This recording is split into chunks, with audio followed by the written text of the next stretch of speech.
All right. Good evening. I don't know if everybody can hear me. I think I'm off mute. It looks like we have, I'm just trying to check here. We have all of our board members, it appears, and lots of guests and folks. So welcome to our Grants Pass District 7 School Board meeting this evening. You have chemistry. Kirk, are you there? I don't see you as I'm flipping through. I just want to make sure we've got everybody. I'm here. All right.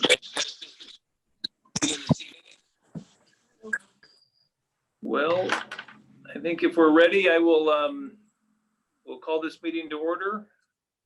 Do we have everyone that we need to have here, I hope? We'll have Todd confirm that.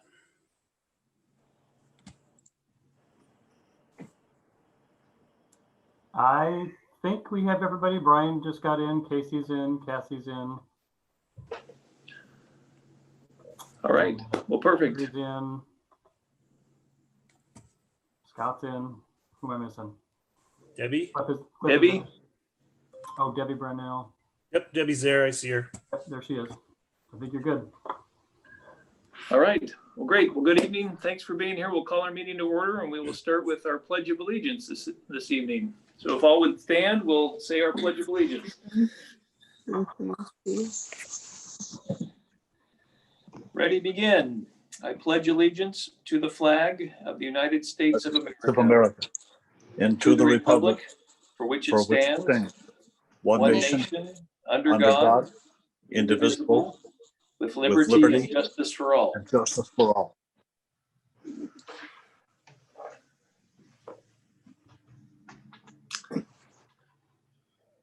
Great. Nicely done. The one person that I could hear. I think that was Cliff. Good job, Cliff. That wasn't me. Oh. All right. Well, this evening, if you have Superintendent Kolb, do we have any written communications? No written communications at this time. All right. And we'd just like to remind everyone that if you would like to speak to a specific item or on any of our discussion items, you can raise your hand in the chat and Dr. Bloomquist will monitor that and let us know. So we'll go to item 2.3, recognition of Steve Prescott. So Director Ely, Sherry, how about telling us about this amazing event? I will do that. See that Steve is on the call with us, so I'm glad he's able to make it. Back in Yes, early, Bob. Hi Steve. Back in early November, Steve was driving out on Redwood Highway and was witness to an accident. And he quickly realized that someone was pretty seriously injured, so he pulled over and he rendered first aid to that person until the paramedics could get there. And so he was instrumental, really, in saving that gentleman's life. And so we wanted to take just a couple of moments to recognize him and thank him for being courageous, for pulling over and being willing to help someone who needed the help. I know we have a certificate for you, and I'll get that to you, Steve, at some point. But again, we just wanted to thank you for doing that, and very proud that you're one of our employees and that you stepped up like that. Well, thank you very much. Thank you for that applause. Yeah, Scott, thanks for representing Grants Pass School District out in our community. That is awesome to see in the paper as well. Yeah, Steve is a physician and a trauma surgeon. We're very grateful for our community members who take the time to learn how to provide first aid because usually that first 10 or 15 minutes makes or break whether or not a person will survive an injury. So thank you and nice work. And it was actually the brother of our Marlene Diego who he helped. Oh, wow. It's a small world. Yes. It was the brother? Yeah, it was Marlene Diego's brother. She works at the district office. Oh, wow. I hadn't heard that. I've been in touch with his ex-wife and his cousin. Family helping we are family. going to get a chance to meet him at some point.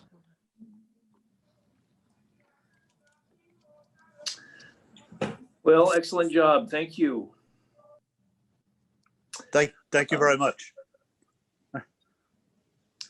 All right, we'll go to item 2.4, creative announcements by the GPHS leadership advisors. So we'll turn it over to Aaron Matthews and Jonathan Kellogg. All right. Hi, everyone. I think I'm going to get started first here. I just wanted to introduce myself first because I know some of you, but I definitely don't know all of you. So hi, everyone. My name is John Kellogg. John. I'm a second year teacher here at Grants Pass High School. I teach both English and leadership. And I'm here today to talk to you about some of the creative announcements that we've been making at Grants Pass. I actually just joined leadership this year. And when I joined leadership, obviously, we weren't expecting COVID and everything that was supposed to happen. But instead of altering our plans for the announcements, it actually just sort of caused us to focus even more into what we wanted to do. And that was really to just sort of build the climate and culture of our school.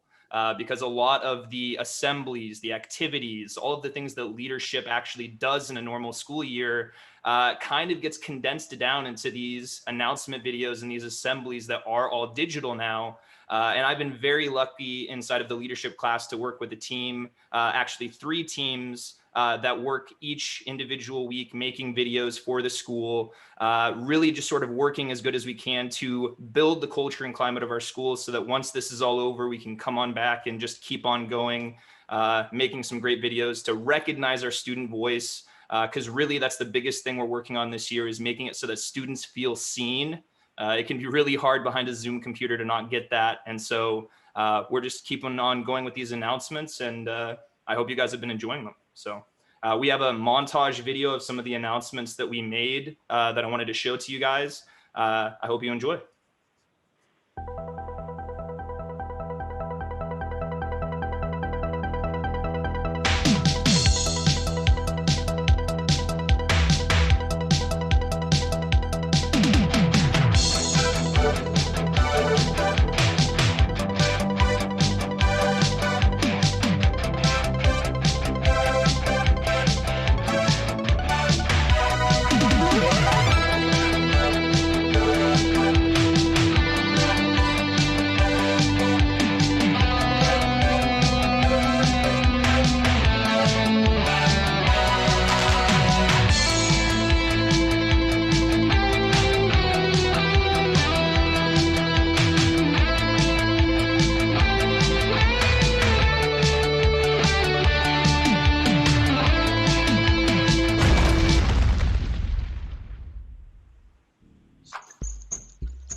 Hey everybody, I'm Mrs. Napier, and I want to talk a little bit about academic masters.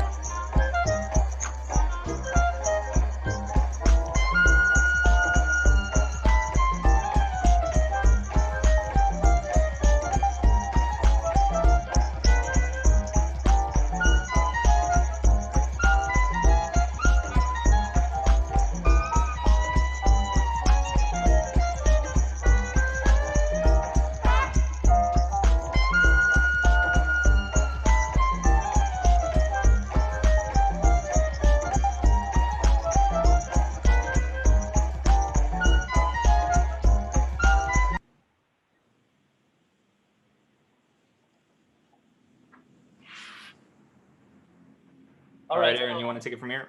Yep. So my name is Aaron Matthews. I'm the other leadership advisor. And so video announcements is something we've been doing for a few years now, but I can't tell you how instrumental John has been coming on to our leadership team this year, because obviously he's incredibly skilled with video editing. And so it couldn't have been a better year for him to come on to the leadership team. As John mentioned, he's working with different video teams that we have. Overall in our class, we have almost 50 students, and we have them broken up into 11 different teams, each working on different projects. And so when we're in class, we have a Zoom meeting open, and we end up having 11 different breakout rooms, and me and John are popping back and forth between these different committees that are all kind of working on separate things.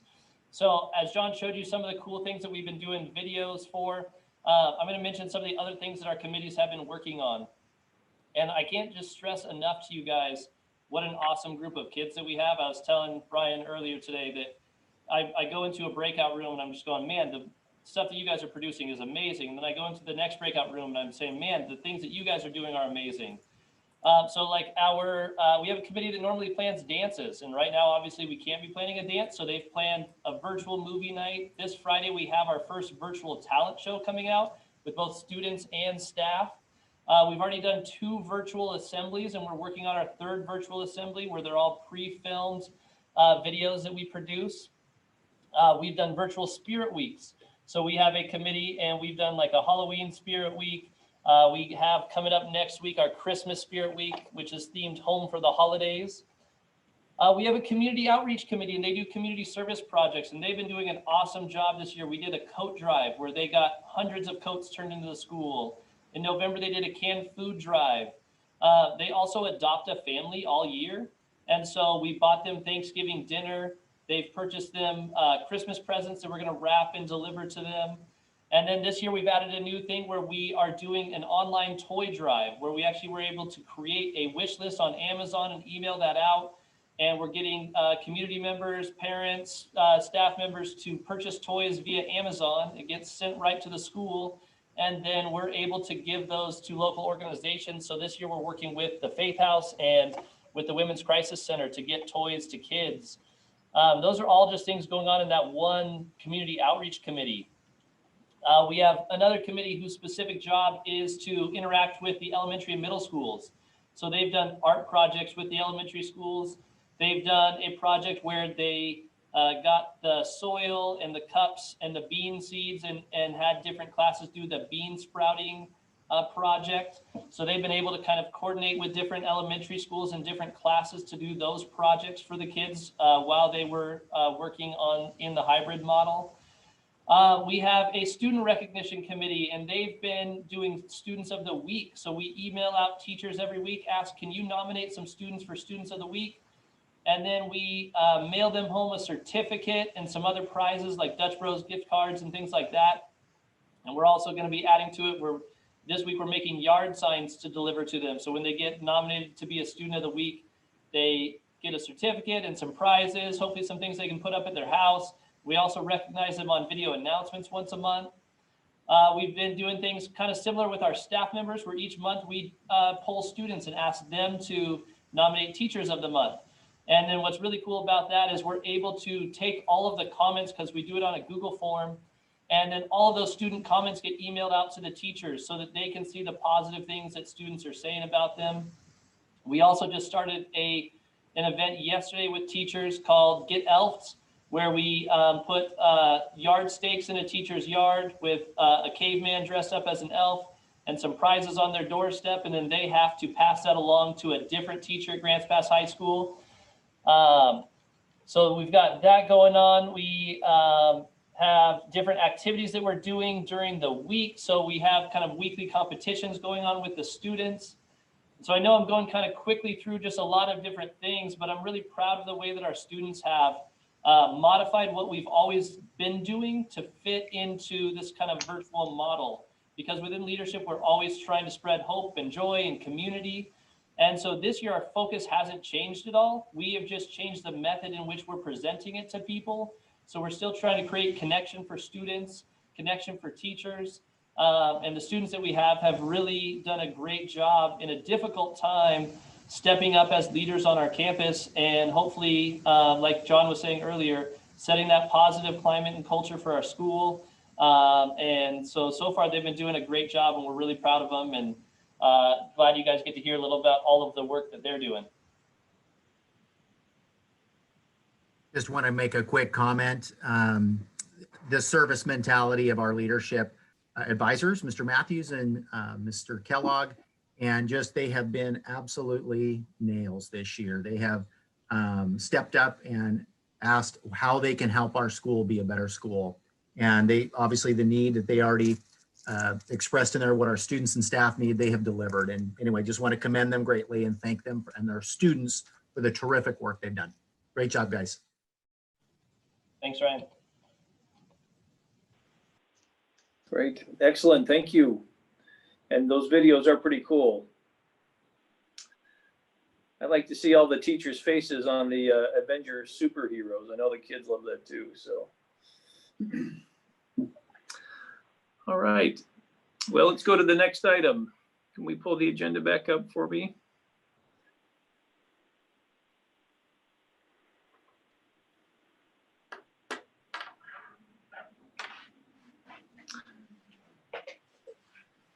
All right, our item number 3, our consent agenda. And we can approve all of these in a single motion. We need to approve our board minutes from November 24th and also the personnel report. So I will entertain a motion to approve our consent agenda. So real quickly, agenda change for tonight to reverse the order of 4.1.3, the quarter 1 grade report, and 4.1.4.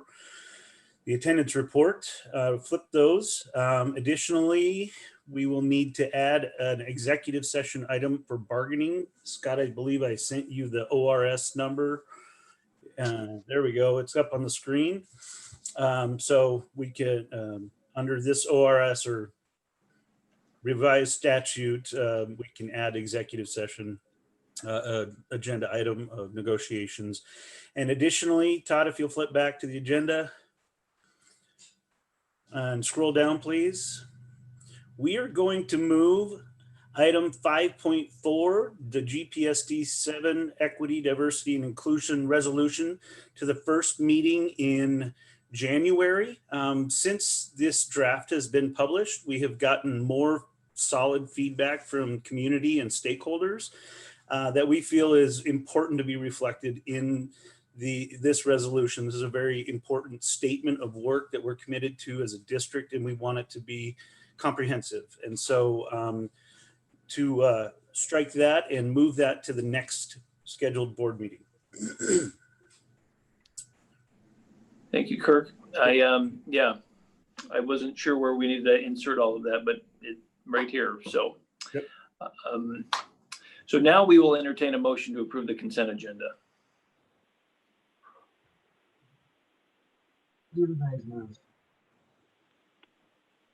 This is Member Wilkins, so moved. Thank you. Do we have a second? Member Brown. Member Derp. I heard Debbie first, so we'll give it to Debbie. All right, any further discussion? Tanya will give us a roll call vote, please.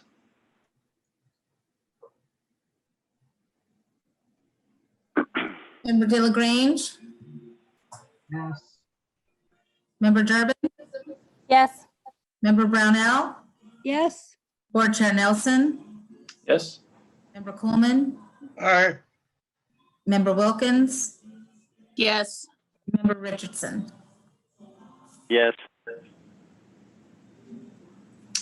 All right, thank you. Well, let's go to our reports then. So we'll have our staff reports, and we're going to start with 4.1.1, principals reports at GPHS and Gladiola.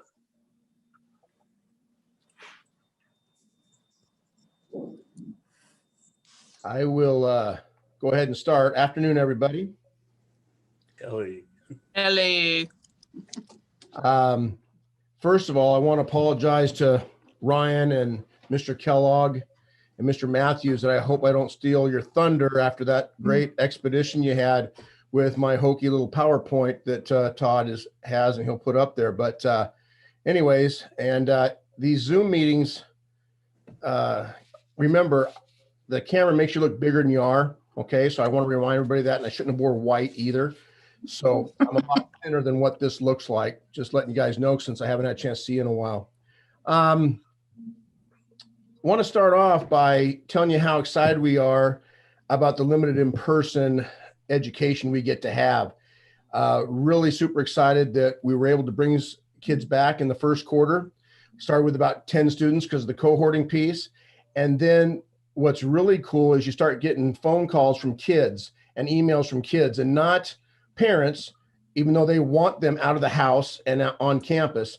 But the neat part was getting more and more kids. And so that kind of grew where now for second quarter, we have 2 groups of cohorts that are coming on, a morning and an afternoon session. Most of the students in the morning are freshmen and sophomores in terms of how we built the schedule. And then they have their 2 periods in the afternoon. And then majority of students in the afternoon that come for that 2-hour block are, for the most part, juniors and seniors. And so we've had tremendous participation so far. In fact, today, our overall attendance was 81%. Now, that might not sound like a lot to you guys, but that's a lot for us. And what was really cool is our juniors and seniors, and probably because it was in the afternoon, had the highest attendance. Theirs was 97% today, being on campus. So we were really, really excited about that. Now, I realize we're in day 2 of getting them back on, so the honeymoon could end, but hopefully we'll have this honeymoon for 2 weeks. Then we'll start another honeymoon after Christmas break and keep them coming. So really, really exciting that we have them coming as far as our regular diploma track students. And those 2 sessions are 8:45 to 10:45 and 12:15 to 2:15, Monday, Tuesday, Thursday, Friday.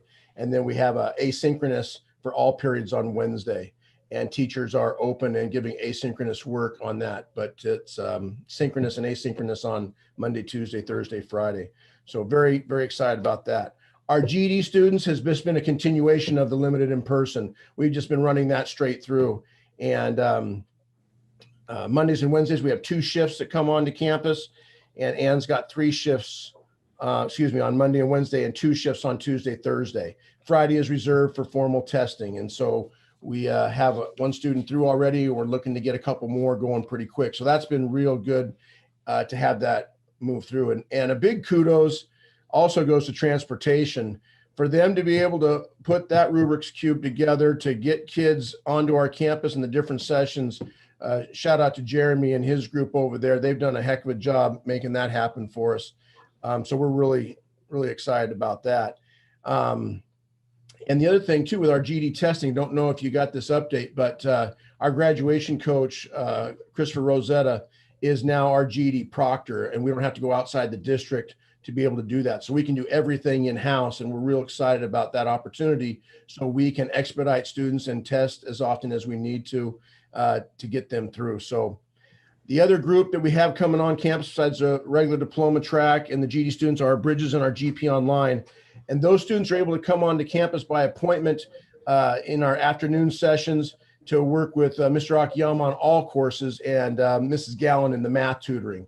And she comes Tuesdays and Thursdays. So we're getting kids that are requesting to want to come on for our Bridges kids and our GP Online. So that's good to make sure they're getting the help that they need and such. So what that leads into right now is that first slide. You may have been reading through it, but one of the classes we offer now for the last couple of years has been art history. And that's just a blurb, an email that I got from Jennifer Rood, who's that teacher, who's so excited about being able to teach that class. And I went into her class on Friday and got a chance to see the kids and have them turning in their projects at that time. And so it was very, very nice to see them getting out of their comfort level and letting us see them when they've shown their assignments to Miss Rood and what they were proud of. They had 3 projects due and they could pick one. And all the students were sharing and sending those things in. And one thing that it ends with when Jennifer wrote me that email, that last sentence, I can't even tell you how much I enjoy teaching this class. And it's about the kids and those connections. And that's what that paragraph was talking about there. And I didn't want to read you the whole thing, but they're going through the art pieces and looking at different pieces of art. And that triggers them to write some of the things. So Dr. Todd, if you can kind of go to that next slide, the next few slides here are the ones that are some of their work. And so this was a piece by a student after they had looked at some line drawing from Picasso's work and what Summer put together. And Summer's brother, Kathan, graduated with us last year and she wanted to come here. Next slide you got there, Dr. Todd. This is a still life and a skull. And you can see the fossil that she incorporated and the flower that she has in there. That's Fiona, a young gal that we have there after looking at a particular piece of artwork. And so that's some of the work that our students are doing that they have. Next, Dr. Todd. Kind of colorful, but expressionistic animal project, Nim Knight. And Nim, he's on schedule to be able to graduate a year early. And this is the kind of work that he's doing. And the expressionistic art that Nim is producing, just a frog that he wrote there. Next piece, that's a jellyfish. It's got a bunch of color to it. And Mariah Howard is one of our seniors that's going to be graduating. And she's done a tremendous job of overcoming a lot of different issues in her life to keep connecting with school. And this has been a great project. And I think we have next, these last three pictures, one here and on the next slide. These are self-portraits by some of our students that we have here that are coming onto campus. This is the second piece that Nim has done, but Keone and also Tristan. And so those are some ways that they see themselves and some other things they have embedded into their artwork. And so it was really a lot of fun to get in there and watch that. The educational assistant, Marty, put together packets for the kids, and some kids would come in or parents and get those packets. And we put them in the sanitized gallon Ziploc bags, or we delivered a few of those packets to those kids that have that pieces that they could be working with. So that's just one example of one of the classes that our kids are connecting with. Another announcement before we end with our summer school success. Like many of the schools, GP Express is coming and getting going. And so we're really excited about that. And I wanted to give our students a shout out for putting together this drive-through. Our theme is going to be Let It Snow. So we're a lot of lights, a lot of snowman type themes going on, which is going to be really exciting. We will have a snowman and an elf by the name of Jingles. So if you're interested in driving through, you get an opportunity. And I don't want to divulge who those people are. You got to guess when you see them. But we encourage you guys, and we know you guys will with your support we get from the board and all of our district staff of coming and seeing everybody's displays. One of the things we're going to do that night is we always sponsor a couple of students from the district, and we usually connect with one from Riverside, and then we rotate each elementary. This year, based on our ability to get some things done, we're going to stick with the one student. It's a kinder and his mom that are going to come through, and that's the night that we're going to have the items for that student. So making a big deal that when he stops by with his mom, they're going to be able to get their treats that our students and our staff and our Gladiola family are putting together. There's going to be a holiday meals and food. We're going to have breakfasts and dinners that our staff is putting together that we've always taken care of in that regard. Christmas tree. Darren Williams from Joe's Place has always been very good about giving us a Christmas tree to provide for that family. And the number of gifts that we get from B. Ryan for our foster kids incorporated has done a tremendous job of partnering with us. Her son, Thomas Ryan, graduated from Gladiola, and they've always done a great job of coming back and helping us out. So we're just thrilled about that opportunity. And as our students are coming through, we're going to have a checklist, and we're going to be providing our students a holiday gift bag when they come through. And if they don't come through, we'll be able to get them on Friday. So we want them to be present to win. So coming through on Thursday night and coming back to school on Friday, we want to do that because traditionally all of us have been able to do something with our students on Thursday or Friday. And this year we're going to try and do that again. So anyways, great idea with that Holiday Express, that GP Express, to get these students an opportunity. So last thing I want to share with you, and I know I'm going fast because I know Ryan wants to take over and show us what he's got, but we had a tremendous summer school. And this here, it was Gary Miller and Jalen Dinkins, two of our teachers on campus that took on that project. And this was before some of the other things that happened. We'd all been shut down, but we were able to have some credit recovery and some credit retrieval going on and our regular projects that we have. And that there is just the quote that we had going on from him that he sent in his email. One thing I do want to say is that there has been a little adjustment with the duck situation. They were using it as a class project. All the ducks hatched. We had ducks here. And then we had a little raccoon and skunk problem. So right now we have no more ducks. The chickens are still going. They're laying their eggs and doing their thing. So I had to get that out there. But anyways, we're going to try the process again and try and get some more coming so we can get those hatched and have some more ducks, because when the ducks were here, they did start producing some eggs. So it was really cool for our custodian, at least, since we weren't able to have kids here to gather those up. So anyways, as we move along, I want to show you a couple things that they were doing. So Dr. Todd, can we hit that next slide? This is some pictures of the pond as it was going in for our ducks out by our garden and the work that was done there. And you can see they were digging it by hand. There's no excavators here. And then they were lining the pit and stuff. And one thing that was very nice is that Copeland's were the ones that donated all the rock and gravel for our pond and such. So that next slide, Dr. Todd, is the culmination of what our pond looked like and where it's at. So as you're looking, if you're sitting watching our graduation from the basketball court, it's to the left of the garden area. So it's out in there towards our bees. In fact, in the back there, I don't know if you can notice or not, but that's where our bees are at and such. So they're all out there together. And that's what one of the projects that our students took on. The other thing that was really cool about summer school, with that next slide that Dr. Todd's going to show you, was that we have partnered with the OSU Extension Service. And this year we couldn't do that with Ann Gross. And again, that's another email from Gary that he sent me when we were talking about things that had happened. But they have a tremendous food program and partnership with us with our Adventure with Foods class and what Ann provides. And one of the things that was neat was the kids were still able to do their projects, some of them here at school, but we also extended that into the home, and they were able to get the $10 gift cards that Ann would have spent for the food and all that, so that they could prepare the meals and have them at home, and that way they could get their credit. So next slide there, Dr. Todd. When we could be at school, you can see student there. One of the things that they did was they roasted vegetables. So they were cutting those up, and some of those, if not all of them, came from our garden. So that was kind of a cool thing we had going on there. Next slide, please.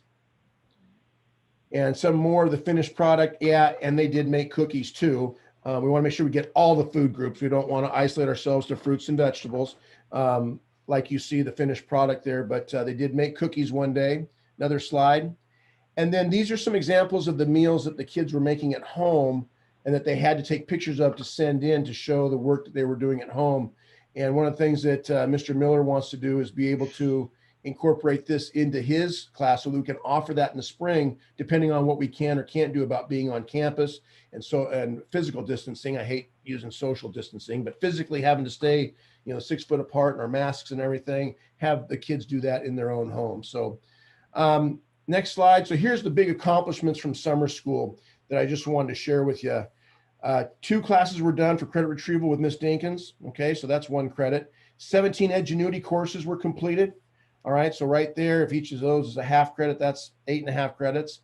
And between Adventures with Foods and our business internship with Miss Dinkins, there were 37 half credits. So that right there is a tremendous amount, 18.5 total credits. So what's it mean? 56 half credits or 28 total. And our students in our Adventure with Foods program have a chance to earn their food handler's card. And 3 of those kids did that so that they can get those jobs that we have out there in the food industry. And what's that mean? They're all shut down right now, but they still have their card and they're ready to go once the things open back up and they can get some work done. So anyways, last slide, Dr. Todd. Want to thank all you guys for the support that you give Gladiola, and we are just excited about being back in school. I know I took a lot of time, but can't talk enough about how great our students are and here and at Grants Pass High School. So appreciate it. Thank you guys so much.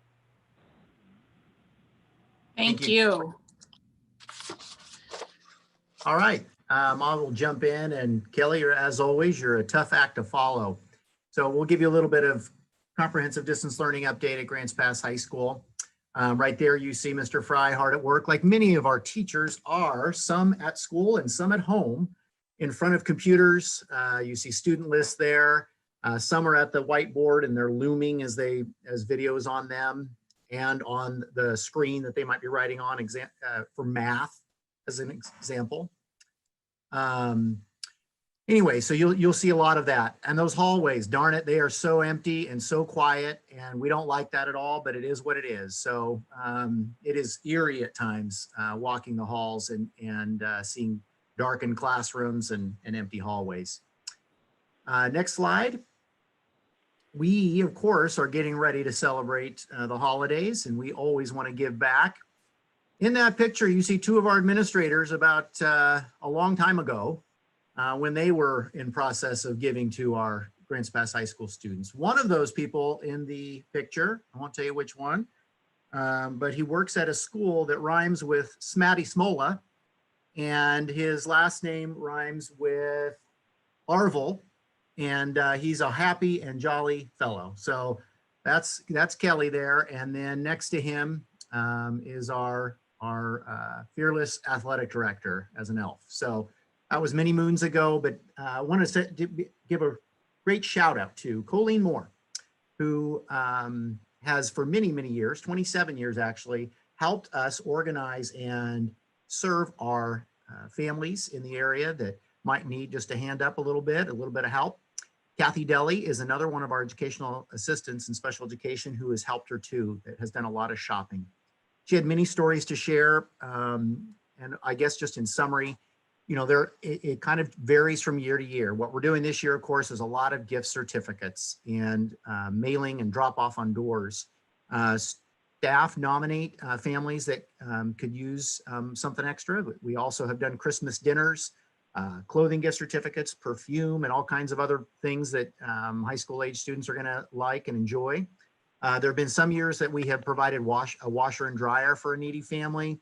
But those are all done through staff donations and some of our club donations. So big kudos to Colleen Moore and Kathy Deli for all their work, as well as the rest of our staff who's helped out there, and for all the other elves and Santas out there. So thank you, thank you. Recently, we had our National Honor Society induction night just last week. Our advisors are Elaine Roselle and Brandy Wright, two of our math teachers. The guest speaker that night was Mike Durant, and it was very nice. This was originally scheduled for last March and postponed 2 or 3 different times. So it was done on Zoom and really well put together. Mike's message centered on what we can do during this time, and he really gave the charge to all of our NHS inductees to be like those invisible seeds that are in the middle of the desert that we don't even know exist until a heavy rain hits. And he cited the Sahara Desert as an example of setting record temperatures this year of 130 degrees and a recent rain hitting that lasted for a week. And all of a sudden, all these blossoms came about. It was a very nice message. And he also gave them some specific charges in terms of what they could do on a day-to-day basis on Zoom, for example. Turning your camera on is a gift to the teacher that our teachers just love to see faces of students. And the more faces you see, then maybe instead of 3 or 4 cameras on, you may see 7 or 8, and then a few more than that. So being able to engage is such a gift during this time that we're so limited in the engagement we have. So anyway, great job by our NHS inductees. Next up, we'll talk a little bit about our limited in-person instruction. And there you see a list of the various groups and classes and organizations that are currently using our limited in-person instruction.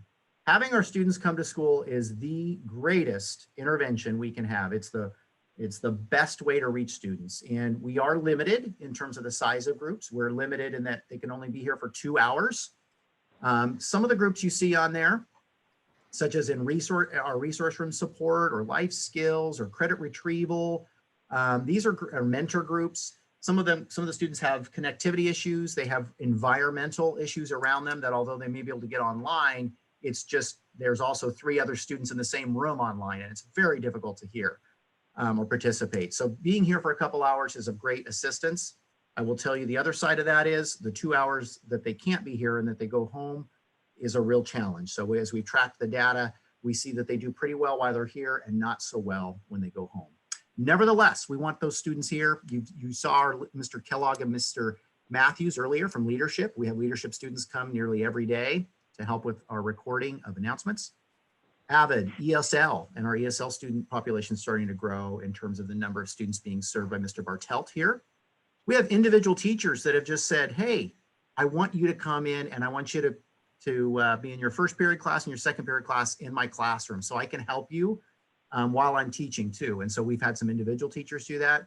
We've had counselors obviously bring in kids that need some time with them.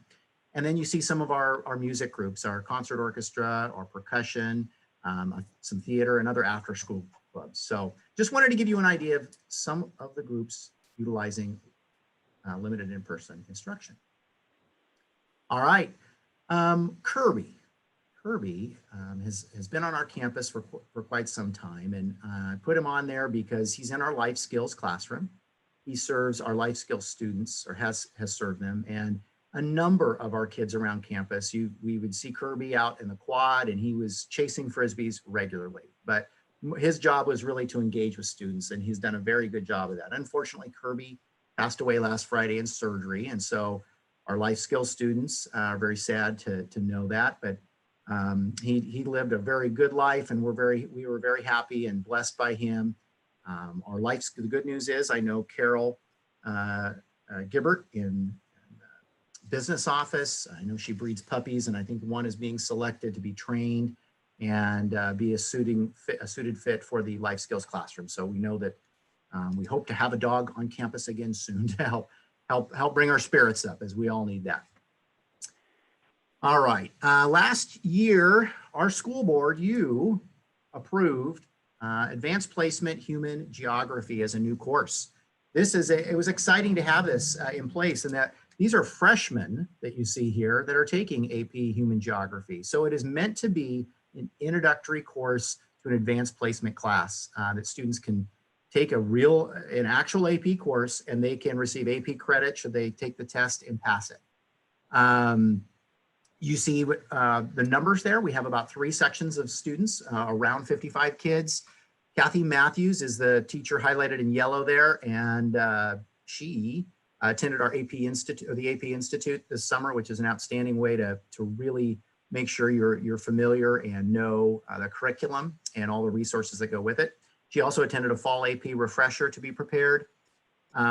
Advanced placement now, when students are taking AP courses, they have an account, and on their account are all the AP courses they take, and their teachers have a portion of the class online, in that students are given quizzes, they're given other assessments and kind of check marks along the way to see how they might be doing, so they are prepared for the AP exam. And Ms. Matthews reports that their students are progressing nicely, performing well on those pre-assessments, and excited to take the class. As you see there, they are currently studying agriculture and rural land use patterns across the world, with topics such as deforestation, climate change, and consequences of corporate farms. And in Ms. Matthews' words, they are sufficiently grossed out. They're learning some things that some of the not so nice parts of the world in terms of how our food is produced and the land is utilized to do so. So a great education nevertheless, and so happy for Ms. Matthews in that new course. So thank you for approving that last year. I know this next slide I'll only spend a moment on because I saw on the agenda, I believe Sherry and James are going to be talking about the LED lighting project. I just simply put that picture there. If I could give you a before and after, oh my goodness, it is bright. Now we can see nooks and crannies and dust that we never knew existed. So the light is a huge improvement. And I know from schools across the district, I'm sure other buildings would echo the same sentiments that have had it done. It is a tremendous improvement, and really appreciate that project. So thank you to the group that's been doing that. Appreciate it very much. Recently, we had the State of Jefferson scavenger hunt. I think you can see the photo there that was from last year, because you don't see masks being worn. And you don't see any social distancing taking place, but that's the team last year that participated. And then in the right-hand corner there, it's one of our students that participated this year. They came in on Veterans Day, on the day off, and so did our amazing advisors, Kathy, Kate Weber, and Rochelle Watson, and worked with our students. They finished 3rd place out of 7 teams. 13 of our students participated. You see a lunchbox and a container there to drink out of. Now, some of you might have brought that to school. I think Barrett Sale actually said that was his lunchbox. It was a Rambo lunchbox and a Rambo drink container. And on the next slide, you'll see the question that went along with that.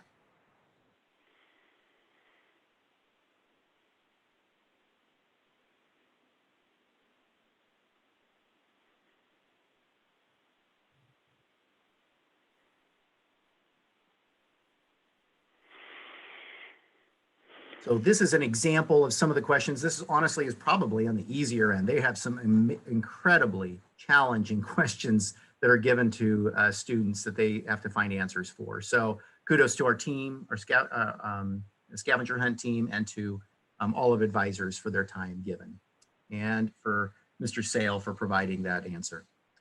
Here you see our metal fabrication 3 students who are meeting online. This was last Friday. And Mr. Lier there is having some student presentations. I'm going to go back and forth on slides. So if we can go forward a slide and then we'll go back to this one, Todd. A bell that used to be in our the first central school, and you see the little script there. This was cast in 1886 in Missouri, St. Louis, Missouri, and was a part of our Grants Pass School District here at Central School at that same year, 1886. I don't know if you can read the font there, so I'll quickly read it for you. It was rehung in the new Central School, the old Washington School, in 1891, and it remained there until the building was demolished in 1947. For 53 years, it was kept safe by the Steinbach family following that, and then they returned it to Grants Pass High School in 2000. It is now in that case and has been for the last 20 years. And what we are doing is trying to see if we can have that displayed outside and used on a daily basis. And so our metal fabrication group had several designs. They have teams that are coming up with some designs of where that can be hung and what the bell tower might look like. And when I say bell tower, we're not talking about a large bell tower. We're talking about something on the ground that's just a few feet high. Our maintenance department with James Lowe helped us out by picking up that bell and delivering it to Copeland's to get weighed. So our metal fabrication students could know the full weight and know what design would need to be made so it would be held and covered and supported properly. So in the early stages, but what our plan is to come to you, our students come to you as a school board and present to you plans that could be put in place to have that bell in our courtyard and the bell rung on a daily basis for school and repurpose that for its intended use. So kudos to our metal fabrication students. I was so impressed with their presentations on Friday. They really did a nice job of thinking it through, talking to engineers and really doing their due diligence. So kudos to them. As we move along here too, I want to highlight Mrs. Rochelle Watson. She is our new 9th grade success coordinator. This is a position that we have not had before. We have had 9th grade success, and Kara Rhodes as an assistant principal before helped lead that. We really felt as Trish Evans and helping oversee our high school success dollars as we met, we really realized we needed more of a focus and more leadership in this area, more time dedicated to it. So Rochelle is our first 9th grade success coordinator. We've had some very encouraging results. The end of the first quarter, we had an on-track rate, meaning that students were earning credit that if they were to continue on that path, they would graduate in 4 years at 81.3%. And normally I think we would be okay with that. Because we're in distance learning right now, we were thrilled with that number. Just seeing some of the difficulties that students have truly had during this time, very, very pleased with the success so far. On this, I won't go line by line, but Rochelle's been a key instrumental part in having our limited in-person groups run for students who need that extra time and focus and support. There's been thousands of phone calls home. There have been thousands of emails made. We are working on trying to get a text messaging system, as that is a tremendous tool that our success mentors have found. We have some catch-up sessions that we've had after school. We've had some credit recovery sessions after school. And as she lists there, a team of 46 different teachers, administrators, and counselors that meet. We just met, in fact, today. And at that meeting, talked about students and how we can best support them and what interventions will help them. So as she also mentions there, 134 ninth graders so far have been focused on. So those are students that need our help and support. So kudos to Mrs. Watson. All right, career education. I think one of those spaces might be familiar to you out there. A few years ago when he took Career Academy, I just wanted to give you an awareness that that's still occurring. We had mock interviews about 4 or 5 weeks ago. And I know a few people on this board meeting tonight participated in those. And I will tell you from my perspective, it was fun. We actually got to talk with students, believe it or not. It was nice to see a face and interact and ask questions and learn from them. They did a tremendous job, and just really proud of our traditionally sophomores that take that Career Academy class. Very, very solid first quarter, and now we have a new batch of students for second quarter. Also, career fair. Shauna Bland is working on a couple things. Number one, we have kind of an ongoing career fair through NEPRIS, which is online, and it is utilized in Career Academy. It is meant to kind of meet kids where they're at. There is hopes for a regional online career fair on March 10th, and through having a junior achievement association along with that. It is quite different from what we've done in the past, but still trying to find ways to meet student career needs. That is a career ed update. Surveys. We have really encouraged our teachers to reach out to their students to ask what is working well, what could be better. And we've had a slew of them come in. And so I'm only summarizing just a couple that some teachers have shared with me. This is just one question from one teacher. Do you enjoy learning online remotely?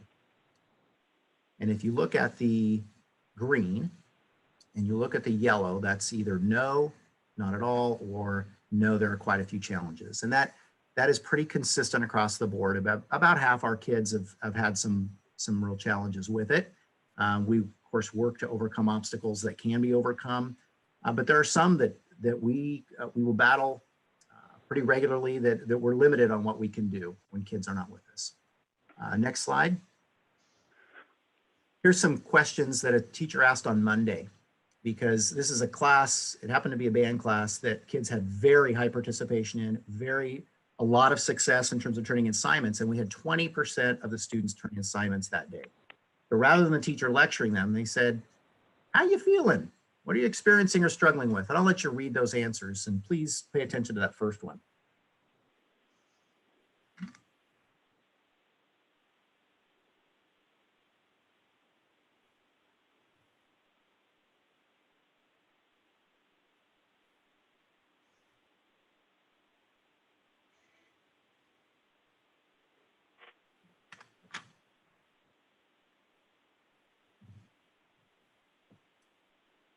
Kind of like that last one too. I just don't think there's any replacement for that. So that was some responses to that. And that first one I wanted you to pay attention to. I thought summarized it real well. I mean, if we were asked to sit in one place all day and look at the same 9-inch or 11-inch or 13-inch screen, and it was the same class and the same platform over and over, it just is extremely monotonous. But nevertheless, it is what we have. What's the problem with that? I don't know. Why don't we stay on this board meeting for about 4 more hours online and find out. Anyway, but we do learn everything. We learn a great deal every time we ask our students questions, and we want to continue to do that. Next slide has a few other, oh, you know what? I think I updated Todd, and I forgot to tell you I updated. So it's okay. That's okay. There's a few other questions that maybe another time we can go through.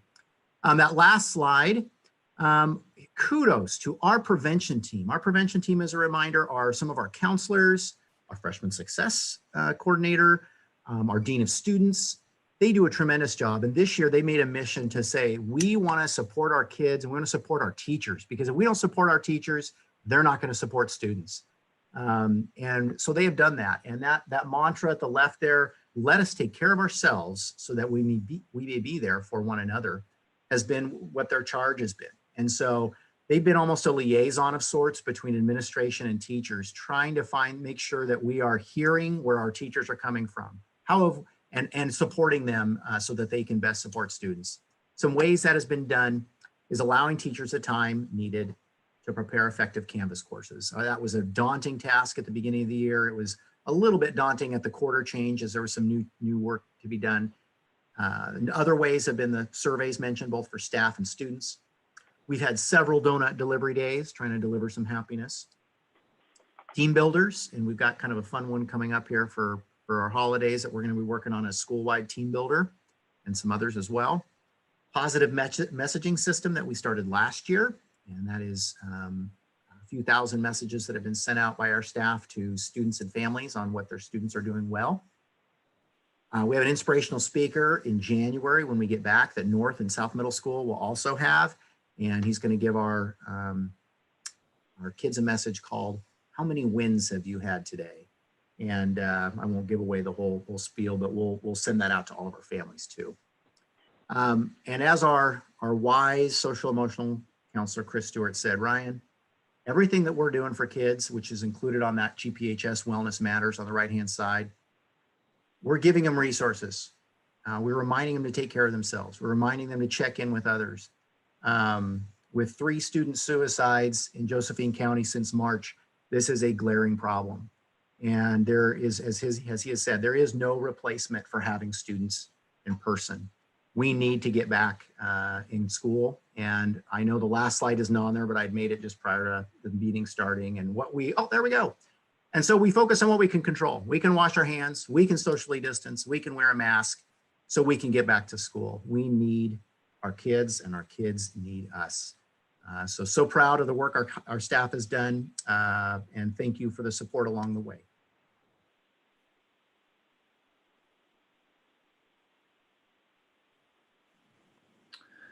Well, thank you, Ryan and Kelly.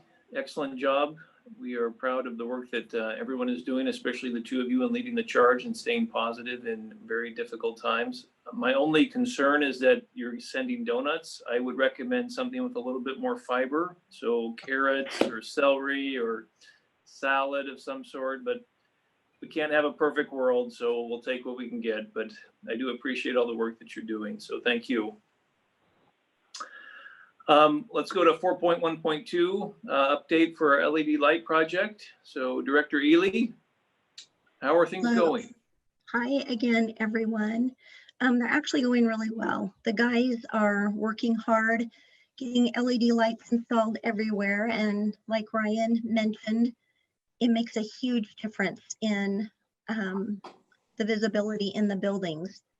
We have had a few issues where it has been a little bit much for some of the staff members. It's a little too bright. They're used to that real dim light. So working through a few challenges that way.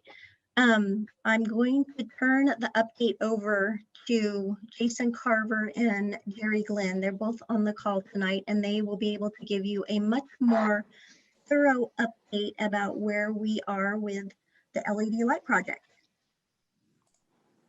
Hi, good evening, everyone. Sherry, thanks for having us, and the board as a follow-up to the last time we met over the summer. As the close happened in September. We just wanted to come back. We've been working with James, and he thought it'd be a good idea to have an update of where we are in our progress, and in terms of the lighting that Sherry referenced, and also in the design for HVAC for next summer and the financials, and to answer any questions that may have come up since we last saw you.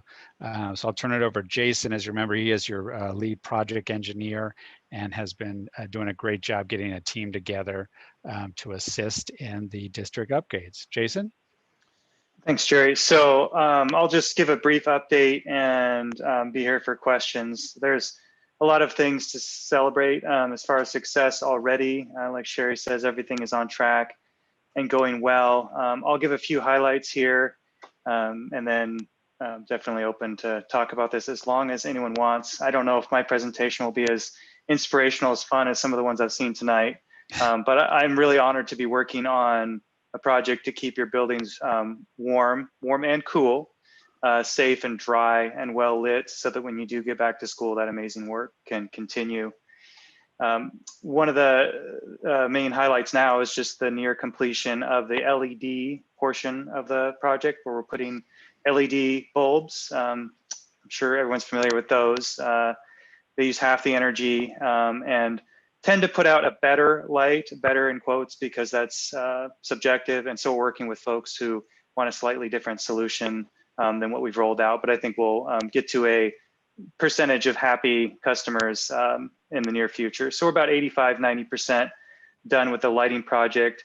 We're on budget, in fact, a little bit under budget. So we've been able to propose and hopefully provide some additional scope enhancements to the lighting, such as tunable color warmth in some of the critical classrooms where that's helpful for student behavior. So that's going to be for consideration and going to be possible within budget. And another thing to remember about the lighting project is it's almost entirely paid for by outside funds. So between the SB 1149 funds that the district has accrued and will be accruing in the future and applying toward debt service, the Energy Trust bonus incentives, which we were all so fortunate to get. That program actually is frozen now. If we were to apply today, we would get nothing, not no bonus, but no incentives whatsoever. So that's in this case for the district, $374,000. So, you know, you never know what's going to happen in the near future, but that decision was made by the board, and that money is going to come in as soon as the project is complete, which would not be the case if that happened. The decision happened today. So great timing on that. So yeah, about $1.3 million of lighting improvements and about $1.3 million of funds from Energy Trust and SB 1149. Let's see, any other highlights on the lighting? I know we've had some good compliments. Appreciate Principal Thompson's compliment on the high school. I know the practice gym over there is getting great reviews on the new lighting. So outdoor lighting, we were able to, within budget, comply with international dark sky, warmer color temperature on almost every instance. There was a few, like over transportation, where it's a floodlight. It's kind of tilted at an angle for a reason by design. Those aren't dark sky compliant, but we did everything we could to keep those in a warm color temperature and at the correct amount of lighting. So these new lights, half the energy usage. I hope they look better. I hope most folks appreciate the way they look. And they last 2 to 3 times longer than traditional lighting systems. So that's 2 to 3 times less work for James and his team on the lighting. I think that's it for the lighting. Maybe any questions on the lighting before I give an update on the design process for the heating systems? I had one sort of question, sort of comment. I mean, lighting levels for those systems start out at whatever the new figure is, and they decline over time. So over the useful life, what do they go from 100% to 80%, 100% to 50%? How does that work?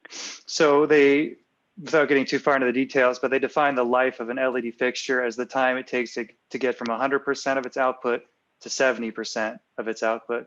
So we've essentially put in systems that are slightly overlit right now. And I know we've heard about that in a few cases, but I think it's pretty good in most of the areas, to where 15 years from now, you'll be, instead of being 10% overlit, you'll be 10% underlit. And being within 10% of goal is usually a situation where people don't think about or notice the lights, which is exactly what you want in a lighting design. People aren't thinking this is too bright or this is too dim. So you start on the high end and you end on the low end.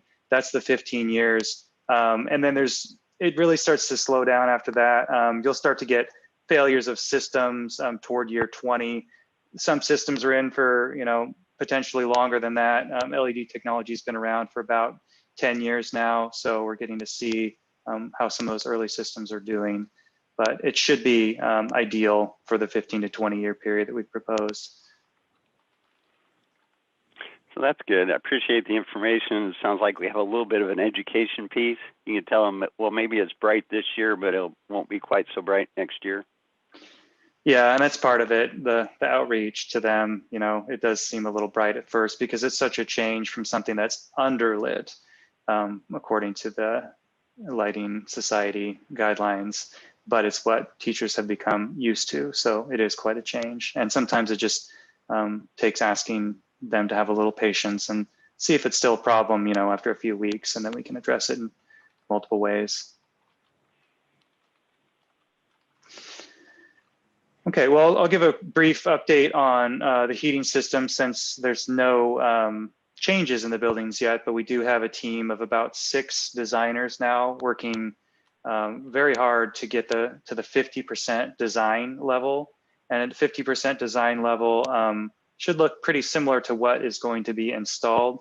And so at that point, we'll be open to coming back or through James and Sherry presenting some visualizations of what these spaces will look like. The teachers will see stainless steel ductwork in their rooms, which is actually architecturally fashionable right now, even though it really is kind of sort of the guts of your building in the occupied space, but it's the only way to get heating, cooling, and ventilation into those buildings. So we want to show everyone what that's going to look like before we just start slamming it in there. But the design process is going well. We have structural, electrical, mechanical, life safety design going on right now. We've uncovered some opportunities that we didn't see originally in the design, such as a lot of ventilation for the older gyms goes under the gym floor, and under the gym floor is dirt. So essentially you're taking, and especially in the case of South Middle School, you're taking a dirt subfloor with concerns about radon, and it's going into the space and then later being evacuated by the systems that are in place. So we're going to separate that. So there's a dedicated exhaust system for those underfloor systems, and that keeps the gym floors from getting too much moisture and buckling, but it gets that air out of there and it doesn't go into people's lungs. And there'll be a dedicated heating and cooling and ventilation system for those gyms. So I think that was kind of a big win we found along the way that we can do within the budget. We have been working with ASHRAE, which is the National Heating, Cooling, Ventilation Engineering body that is giving guidance on how to improve spaces, not just for prevention of infectious diseases, but also just for learning in general. And the very clear guidance that we've gotten and that we're employing is MERV 13 filters. I don't know if those numbers or those letters mean anything to anybody, but MERV 13 filters with ventilation is going a long way to keeping the air quality in those spaces much better than it is now. Currently, there's just a limited amount of ventilation through an exhaust fan, and essentially it pushes out air in some of those classrooms, but then just brings in air through nooks and crannies that's not filtered. So it doesn't really accomplish much, especially when it comes to smoke. So the MERV 13 with ventilation is a solution that can hopefully make people feel more comfortable with coming to school. This is just at 5 schools: Allendale, Riverside, Highland, South and North middle schools. But most of the other schools have more modern systems and are capable of dealing with air quality a little better than these schools were. And then there's smoke season. So MERV 13 filters have been tested and are capable of removing 80 to 90% of cigarette smoke is used as a test because it's such a hard thing to remove from the air. So that alone gets us a long way. And then we're looking into more advanced technology to put in those plasma ionization, things like that, which ASHRAE has not had time to fully vet, but it's not expensive. So we're just going to put that in there. It's within budget, and if we don't need it, it can be turned off. So we think that'll make a big difference for air quality, making people comfortable in more ways than one with heating and cooling at those 5 schools. We're also improving the electrical systems, eliminating systems that are not code compliant or have direct bury wire that could be very likely is failing over the years, and overhead wiring that is not supposed to be accessible, but students can be good climbers and community people, and eliminating those overhead feeds at South and getting systems that are 3-phase, if that means anything to you. That means more efficient. That means capable of handling modern heating and other equipment. And in some cases, 480 volt, which is the highest volt you can bring into a commercial building. And that allows you to buy less expensive and lighter in terms of weight equipment so less of a burden on the roofs. And then we're looking to upgrade roofs on 3 of the buildings under budget, hoping to upgrade more if things continue to go well and we're under budget for that staying dry component of the warm, safe, and dry. Any questions?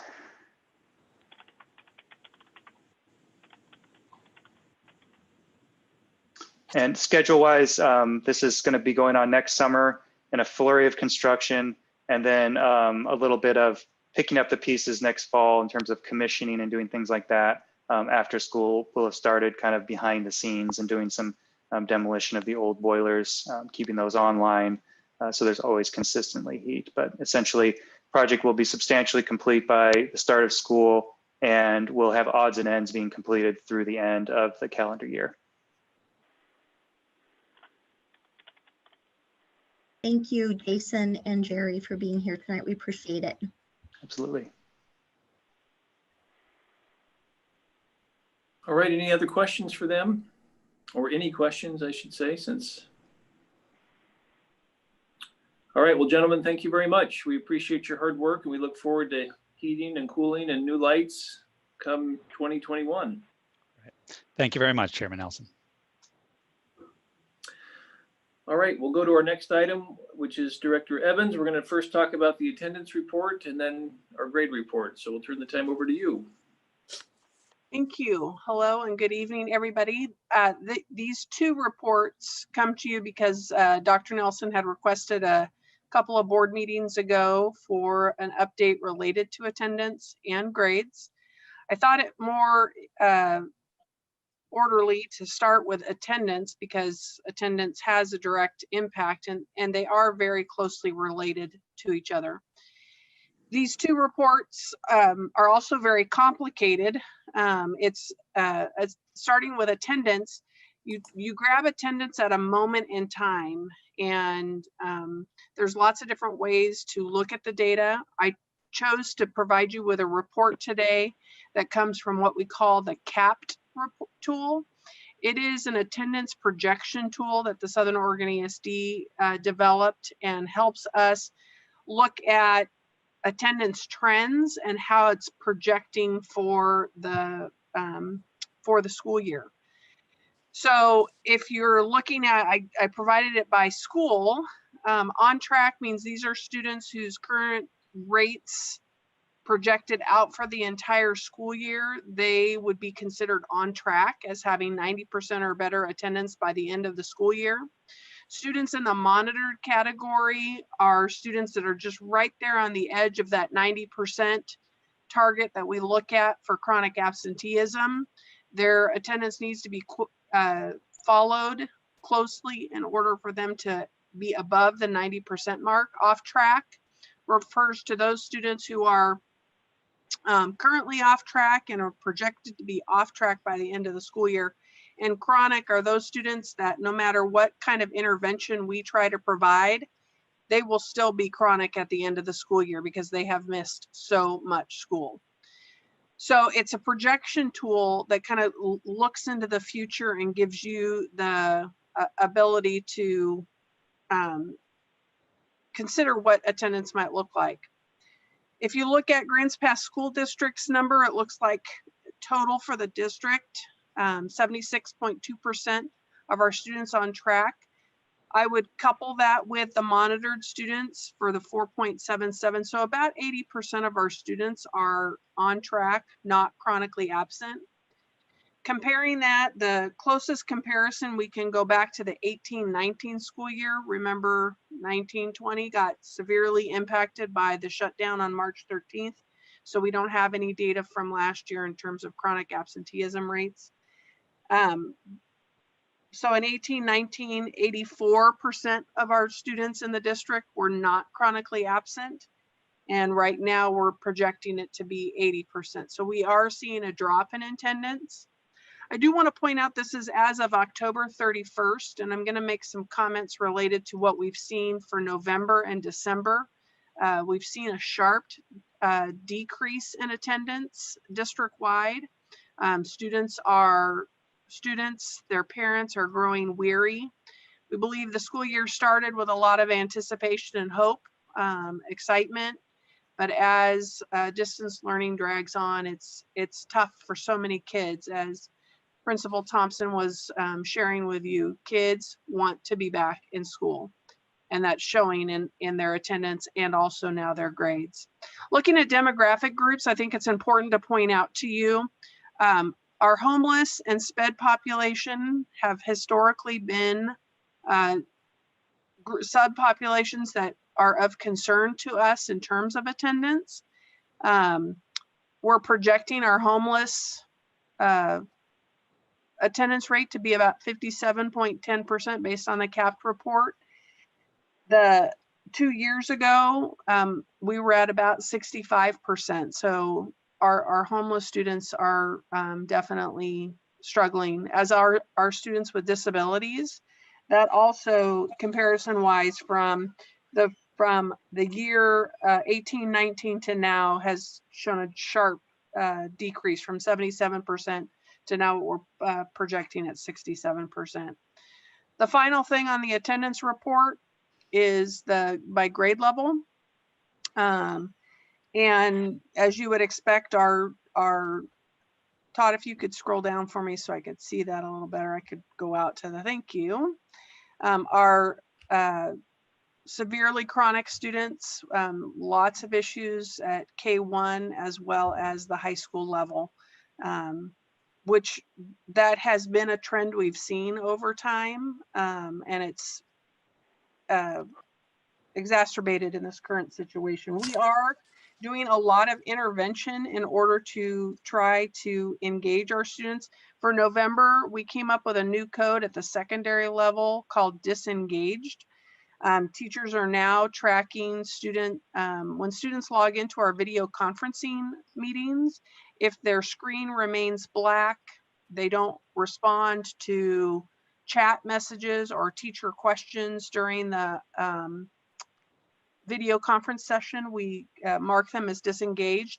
This helps us communicate with the parent that the student is logged in, but is not participating in the learning or the session. That has helped us with our parents, where we've got a couple of funny stories of parents who are convinced their student is online. They go to check on their student and the student is online, but the student's actually in bed asleep while the class is going on their computer in their bedroom. So not quite the learning we would want to see. Teachers are working arduously to make connections with students. Lots of positive phone calls, letters, sending postcards or mail, trying to really make some connections with kids to help draw them into the video conference lessons. Schools are also following up with attendance letters. We're offering the limited in-person instruction. You heard both Kelly and Ryan refer to that. That's happening K-12, and it's a way to get our disengaged students on campus for a couple of hours to try to get them going on their stuff. Today I saw a teacher sent out an email. He's offering incentives to kids to turn on their cameras so that he can see their faces, giving them some points in gradebook so that they can, and that has had some positive impact. Teachers are trying some new tools in the Canvas setting to try to help increase engagement as well. So lots happening on the attendance front. And if it's okay, I'm just going to roll right into grades and tell you a little bit about grades, and then we can talk about it all. When I put together this report, there's lots of ways I could present this data to you if you want a different look or a different way for me to format it. I just did raw grades for the secondary schools so that you could see by grade level the number of students who earned passing grades for quarter one. Quarter one ended on November 12th. And a couple of really important things to think about when I compare this to where we were this time last year. First off, students are taking less classes this quarter than they took last year. Last year, high school students took 7 classes, now they're taking 4. middle school students took 7 classes. Now they're taking 6. The other thing that's very different this year, for a number of years, we have not had the D. And now we have the D back in place. Was important to us based on what we saw in the spring of last year with our student engagement to bring the D back in, especially for the high school, as a way for students to have hope to earn the credit that they need in order to graduate from high school. And I'm sure glad we did that. Our passing rate, and I just did Grants Pass High School's numbers for you. I could crunch all the numbers for each school different ways. But looking at our students and being on track for graduation, Q1 passing rate at Grants Pass High School with the D included was 83%.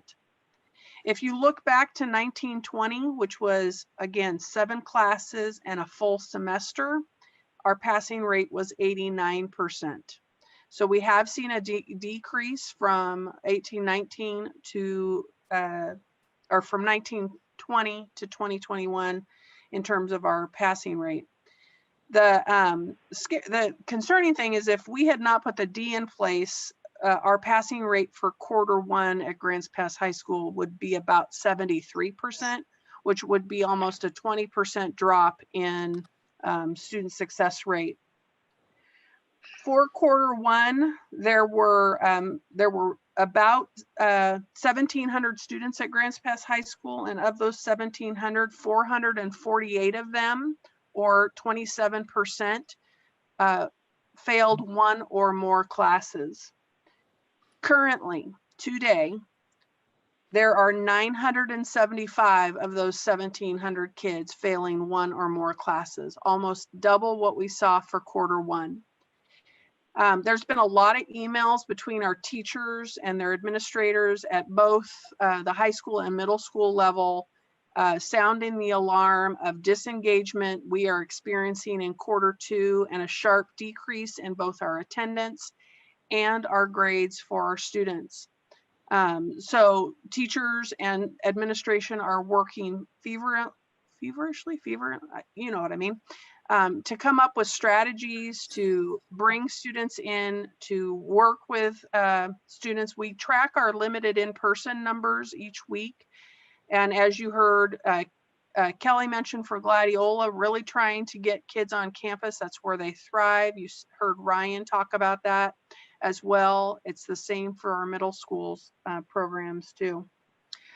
If you scroll all the way down to the bottom, just a real quick update on GP Online. We have a number of secondary students in GP Online, and as you can tell, just based on the data, it's not the right program for all kids. We've had a very large fail rate or incomplete rate, and what the GP Online grades don't show you is we had high schoolers that had 4 classes and they were not being successful. So we, as an intervention, we dropped a couple of their classes. So they only finished with 2, maybe 1 class. So that as a way to incentivize them to get engaged. So we're doing a lot there as well to follow up with parents and students, trying to get Q2 off to a better start with GP Online and our ability to get students to earn credit, especially for the high school students, and be on track to graduate. I think those are the things that I wanted to update you on. I don't know if there's some questions related to attendance or grades, but all of the, I see a question in the chat. How do you define or calculate the passing rate? The passing rate for Grants Pass High School is calculated based on earning credit. So passing rate would be students who earned an A, B, C, D, or a pass. So the I is grabbed at a specific point in time. So the passing rate might be slightly higher today if students completed those incomplete classes, but it's all of the passing grades that earned students credit. So if there's any other questions from the board related to this topic. I have one. So when I look at the 9th grade for Grants Pass High School, the total number of grades is 1,844. I don't know what the cohort size is for the 9th grade, but I think it's greater than 400 at the high school. Correct. So these kids are in 4 and a little bit classes. That's all they're taking. Is that normal? Yeah, students are in 4 classes, Gary. They'll have an opportunity in a normal school year, they would have the opportunity to earn 7 credits if they passed all of their classes, 7 first semester, 7 second semester, so 3.5 credits each semester. In this comprehensive distance learning and or hybrid, if we end up going to hybrid model, one of the biggest pieces of feedback we got from students and parents is that students had too many things to keep track of and too many courses. So what we did is we condensed a year-long course to a semester and a semester-long course to a quarter. And so students take, for example, their core classes, science, social studies, English, and math. We've tried to have students only take 2 of those each semester. So they may get, for example, geometry first semester along with world cultures. And then second semester, they may take sophomore English and biology. And then of course, a couple of electives along with that. So they at the end of the school year, they would have the opportunity to earn 2 credits per quarter times 4 quarters for a total of 8 credits. We also felt it was important that they have more opportunities to earn credit, not less, given the schedule change that we had. I hope that makes sense. I'm not quite sure I followed it all, but are you saying they can still get, you're saying they can actually get slightly more than they could have in person? Yes, that's correct. They could earn up to 8 in a year as opposed to 7 credits in a year. Okay, thank you.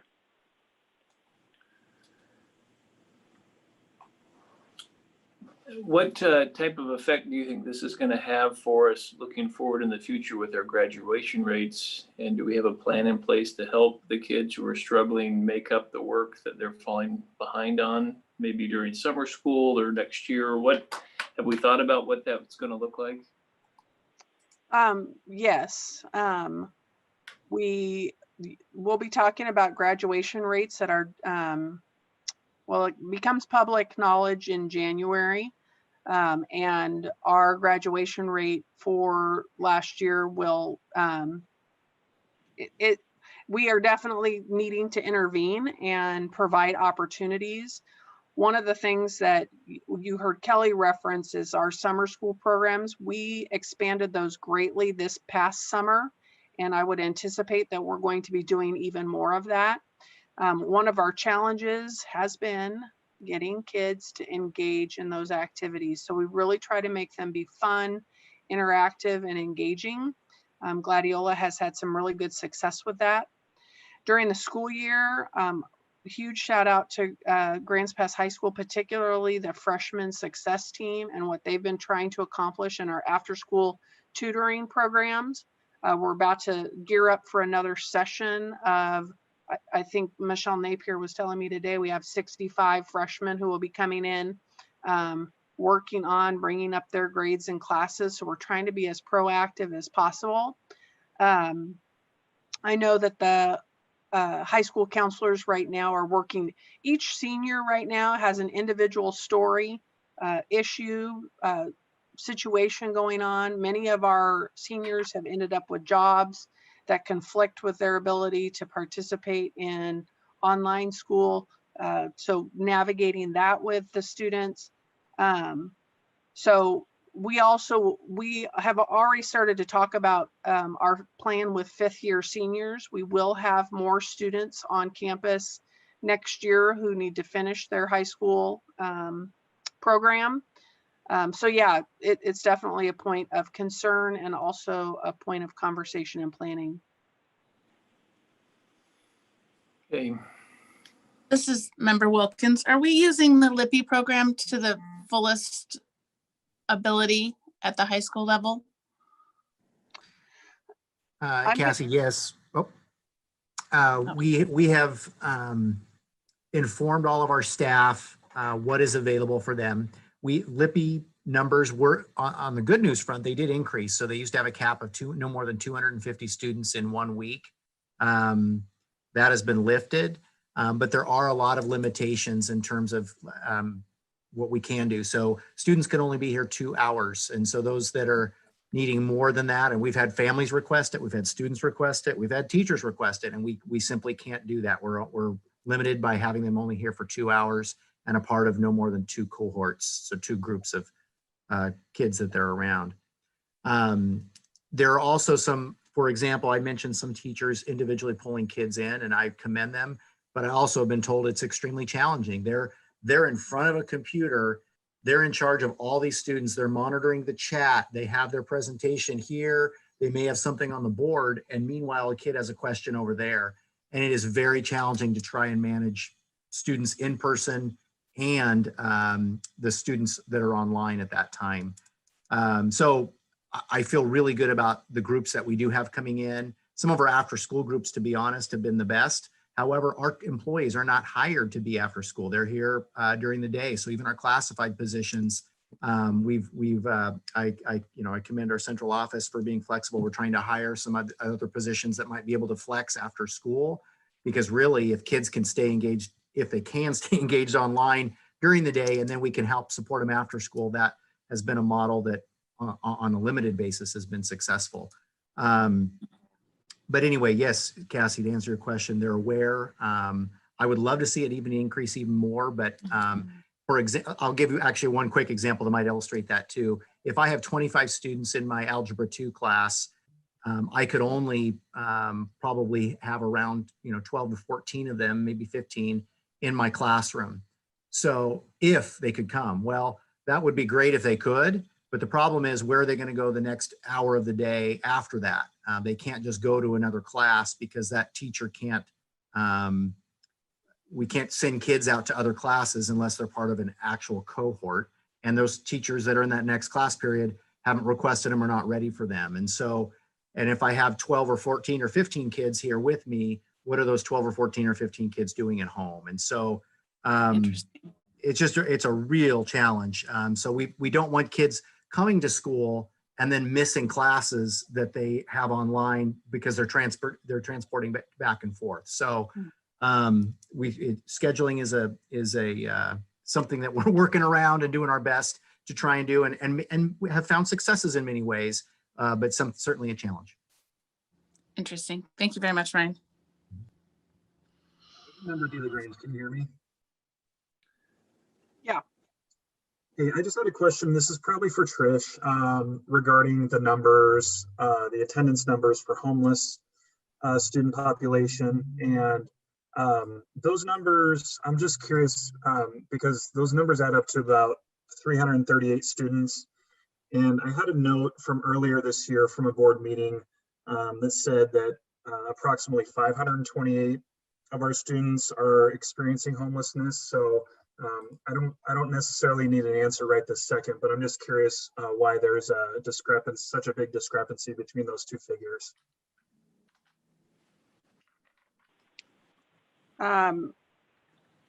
You're looking at you're on the attendance report and you're looking at the raw numbers. Gotcha. Okay.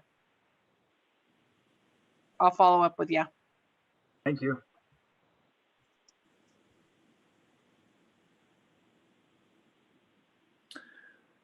All right. Well, thank you. Any other questions or concerns? This is Member Wilkins. I know that this is usually Debbie's statement, but how is it that we can help with these numbers, or how can we serve you that are serving our students directly? Wear a mask, wash your hands, and let's get back to school. Okay. Well, I would add with that, get the vaccine. It will be approved on the 10th of December. So it will be forthcoming here soon for our community. And I think we need to encourage people to get that. So but I won't get on my soapbox for that right now. This is school board, not medicine. So. Well, right. we know which half to give it to. All the ones that answered no and said that online learning wasn't working for them, those are the set we need to give the vaccine to, right? We need to give it to everyone. We need herd immunity, and this all goes away. So I hope everyone will be supportive of that.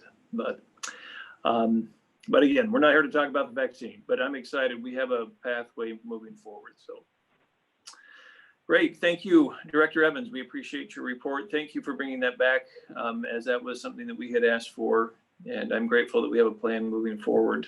So it is a concern, and I would echo, I think it was Cassie's comments. I think anything the board can do to be supportive of those efforts to help these kids, we will do it, whether that be giving more money for summer school programs or whatever we need to do. I think we need to be supportive of the kids moving forward. So superintendent reports, budget committee. Yeah, Kurt, talk about that. Not a really long report here, but as you'll see later, the first action item to approve Brenda Aguilera to the Budget Committee. It's my honor to recommend approval of her appointment to the Budget Committee. Brenda has served our district in many other ways through her work with College Dreams. Again, having the vacancy, we're glad to recommend Brenda to that appointment for you to approve later in the meeting.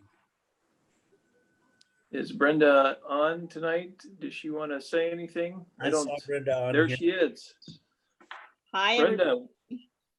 Well, thank you. I hope I get approved. I've been very involved with the district for many years. My own kids graduated through here. Kirk was a teacher to my older kids. One of them is 34 now. So been around for a long time. So anything that I can do and be part of for the district is huge. So thank you. Great, thank you. That must mean Kirk was teaching when he was 6, right?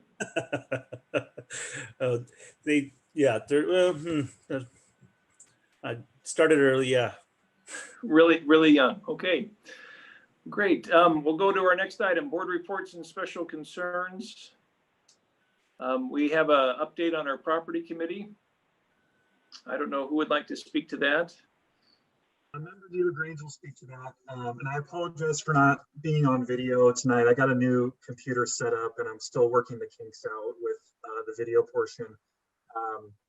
But we met at 3:30 today, and I'll just go through the high level stuff here real quick.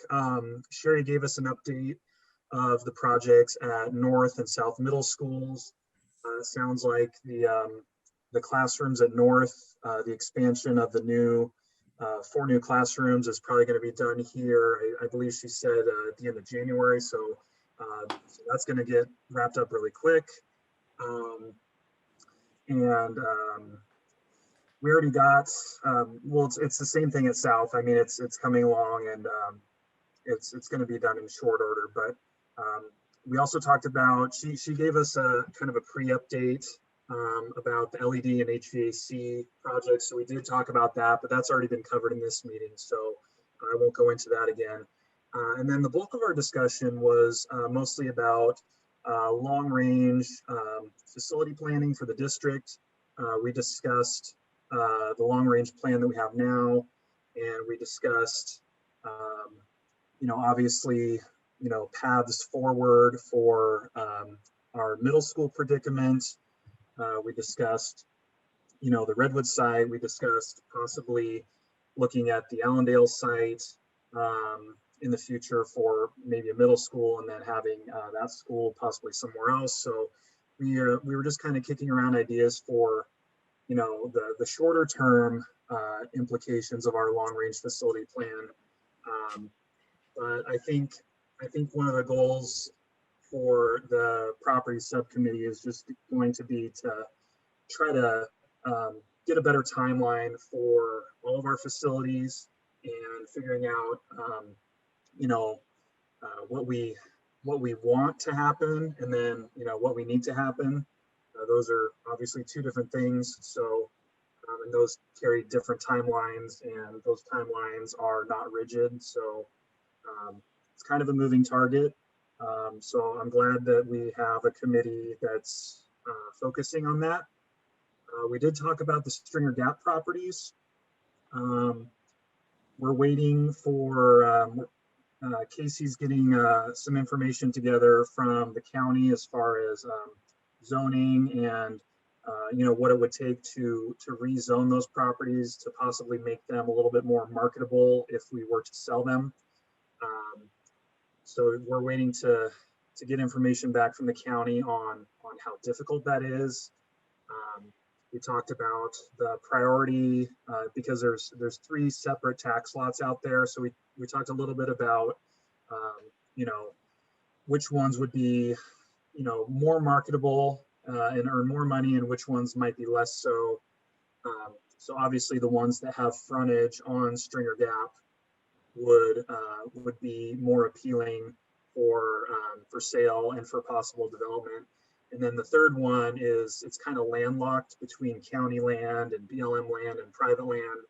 So that one, honestly probably won't be as marketable just because it's not accessible. But one idea is to possibly talk to the county to see if there's maybe some possibility that they might want that land. They have 500 acres adjacent to that property. And then our parcel is, I believe, 89 acres. So, there could be a possibility that they would want that, and maybe there's a property that they would be willing to trade us for. We talked about that a little bit, so that's a discussion that we'll continue to have. And then just finally, with thinking about our long-range planning in the middle schools and elementary schools. The big thing that we're waiting on is we're waiting to get the results of a traffic study just to kind of see how placing the middle school in certain places, specifically the Redwood area, will affect traffic and how that would play into the long-term planning just for that whole part of town. So we're eager to see the results of that traffic study, and and then we'll just go from there. Thank you. Thank you. I thought, was the traffic study not completed already? I remember approving that at some point in time last year. I thought we did anyway. I think we were waiting on the city's traffic study. Didn't we do one for the Redwood School area? We had submitted a request to do one, and I thought it had been done, but when I followed up with the company, our request had somehow gotten lost in the shuffle of COVID and everything else that was happening. And so they are back on track with that and are in the process of completing that. So I'll bring that to you guys when it's done. Can we send half of the bill to the city? No. Cute laugh, Sherry. All right. Thank you for that report. One thing. Yes. I heard earlier about the grants, the GP Express, that each school, something about having a drive-through light, something. Does anybody know anything? Yeah, I'll hit that quick. You can go to our website. I believe it's out there, the information. Every one of our schools on, I believe it's 17th. Does that sound accurate? Kristen, you're out there. Maybe. Help. Kristen, go ahead. Yes, GP Express. That is coming up on Thursday, the 17th from 5 to 7 p.m. And each of our school locations is decorating their schools with lights, and our families, our students, and our community are invited to drive by and see those displays. And because I know you have a kiddo, you should have received a flyer in your peach jar last week that would have had some of that information on there, but it is also on our district website on the homepage there. Excellent. Thank you. It should be great fun. I'll check my jar. Oh, there we go. Director Bloomquist has got it there.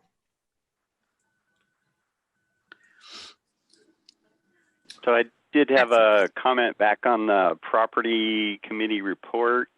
It was just, I heard some of the conversation about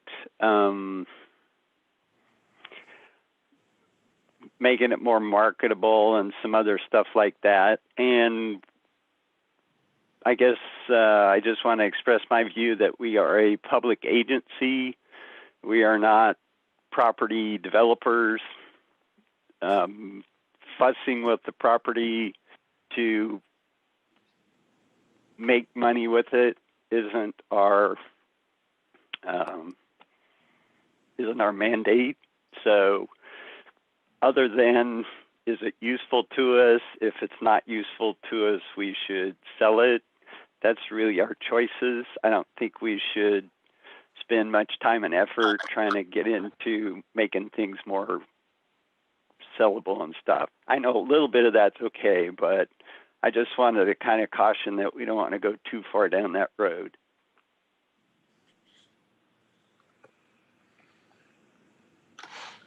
Okay. Any other comments on the property committee update then? Does any of our other board members have any other special concerns? I heard that, this is Member Coolman, heard today at the city Bikeways and Walkways Committee meeting that the city is ready to get started on the $1.4 million grant to improve the biking and walking around Lincoln Elementary School in the northeast part of town. So I'm very anxious to see that happen. Okay. Well, I just have one item. I sent everyone an email, which I received from the school district in Medford. They were asking for us to join them if we felt it appropriate to submit a letter to the governor. And I hope all of you had time to read through at least their resolution. If not, I will just summarize it. It basically states that because of all of the work that they're doing to make a safe learning environment for the students and for their staff, as well as the problems that they've seen, which I think we've heard tonight with hybrid learning, that they would like to request the governor allow the students to go back to school. And so I just wanted to, they have asked for us to join with them in that. And I told them that I would bring it before the board for a discussion and hopefully a resolution one way or the other. I guess we have a couple of options. We can draft our own resolution. We can choose to do nothing, or we can adopt the resolution that they've sent forward. So I'll open it up for any discussion or comments from anyone. I did get a few emails back, so I know we have some differing opinions. Do we have to have a motion before we have a discussion? No, this is just a board discussion, a special Okay. concern. Yeah. There's no resolution being presented tonight. Yeah. Ready, go. So I'll kick off some of the comments at first. Director Ely and I discussed this today, and I'm going to have Sherry follow up here with my comments. But you know, Jackson County school districts have not had the opportunities we have to have in-person learning. And so our switch from that K3 in-person to CDL has been the right move, given the rising number of cases, not just in our county, but how we're having to manage them with our schools.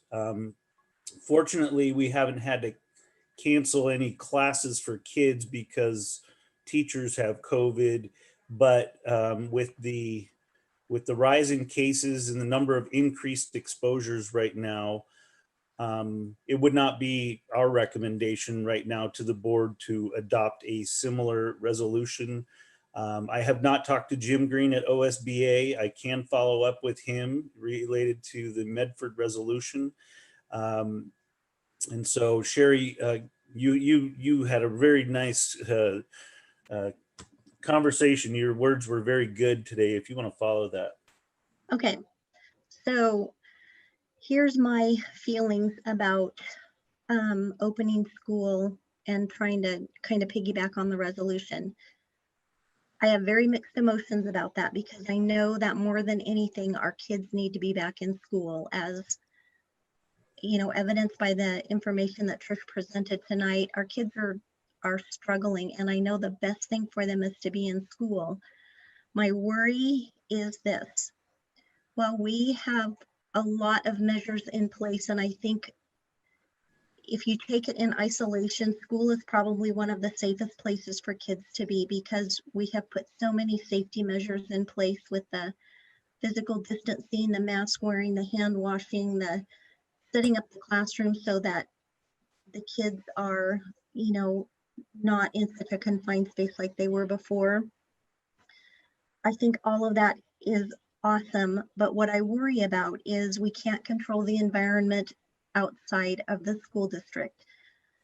We can't control the kids' home life, or, you know, what they're doing as a family. We can't control what the staff are doing outside of the school, you know, once they leave the school. And so I worry a lot about us pushing forward to bring kids back to school when the cases are rising so exponentially right now.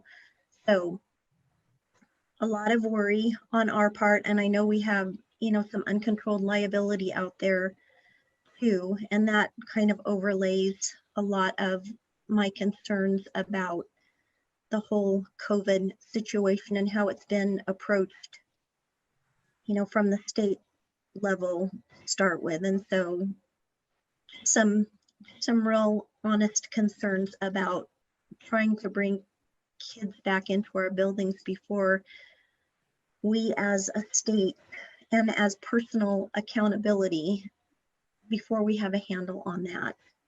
And I'm going to follow that with, I had a COSA superintendent's meeting today with about 220 individuals. Colt Gill got on and explained the rationale and the relationship with the Oregon Health Authority and those making decisions around the metrics and the new formulas for the relative counties. The case rates, we haven't seen the spike yet from Thanksgiving. That's still to come.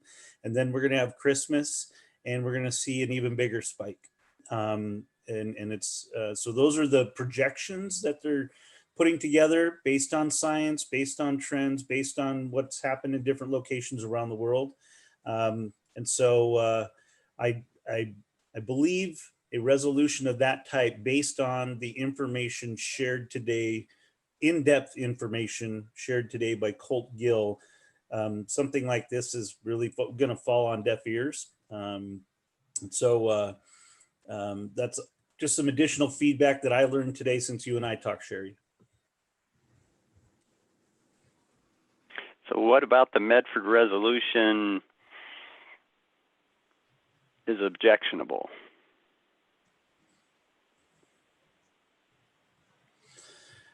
Well, Member Kuhlman, it's unprecedented, and I know people hate to hear us say things like this because what used to work doesn't apply anymore. But I have never been through a pandemic, but I also have probably had an occasion to be solicited, Grants Pass School Board be solicited to see if they're interested in what our school board is interested in. That is very rare. I can't think of a particular time.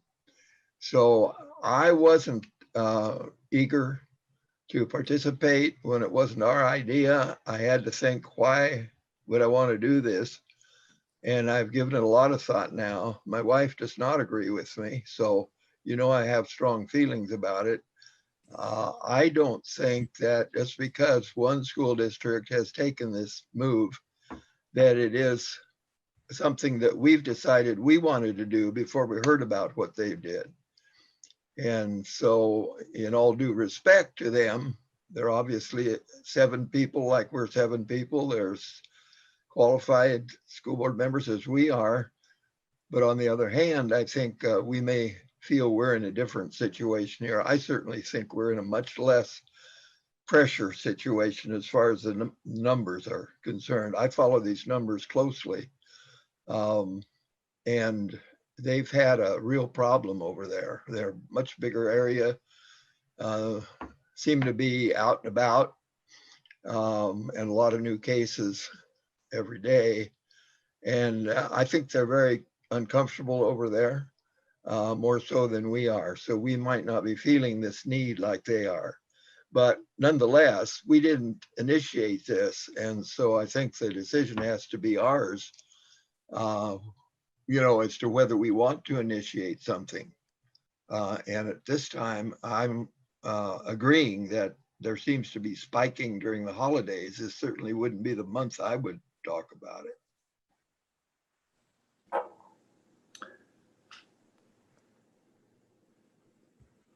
Okay, thank you, Cliff. Any other comments? So I didn't hear anything that was objectionable. I mean, it's a fairly innocuous resolution. It just essentially asks the state to put the needs of the kids ahead of some of the other criteria they might have. And they were very polite about it, much politer than I think I might have been. So it looked like a pretty good resolution to me. I'll second that, Gary. This is Member Wilkins. I think that part of our job as a school board is that we are voted in to represent the community, and recognizing that it will fall on deaf ears. I'm sure I think that I feel strongly that joining with them regionally at least would make some sort of a motion or a statement together. I don't see anything that I disagree with. I understand, Sherry, from your point of view, but again, I think that it will fall on deaf ears, but it feels as though we would be doing our job that we were voted in to be doing. I'd like to add, this is Member Kuhlman again, I'd like to add something that part of my feelings came from. What I've researched is that this suggestion began with one member of the Medford School Board who had a desire to contact the governor directly herself. And that was her plan. And it came from that the whole school board got involved unanimously. So I guess I'm wondering if we know the entire situation, other than the fact that they've announced and invited us.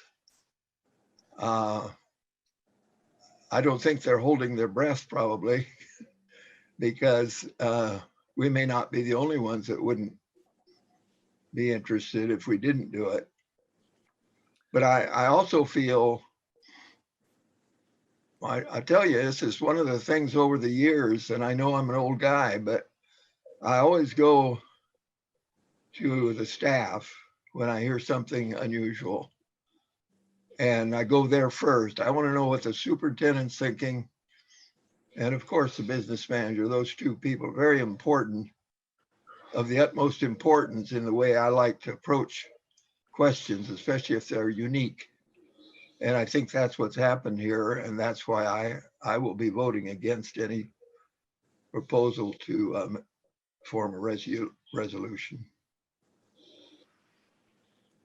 Well, this Debbie? is Member Brownell, and I know that I have some similar thoughts to Cliff's, Member Kuhlman's comments. And I want to reemphasize that I've been very pleased with how the administration team for District 7 has maneuvered and worked and done its very best for our students, given the constraints of our times. And I know that there are other organizations that have sent resolutions up to the state government that are basically kind of spitting in the wind. And I do not really want to approach it that way.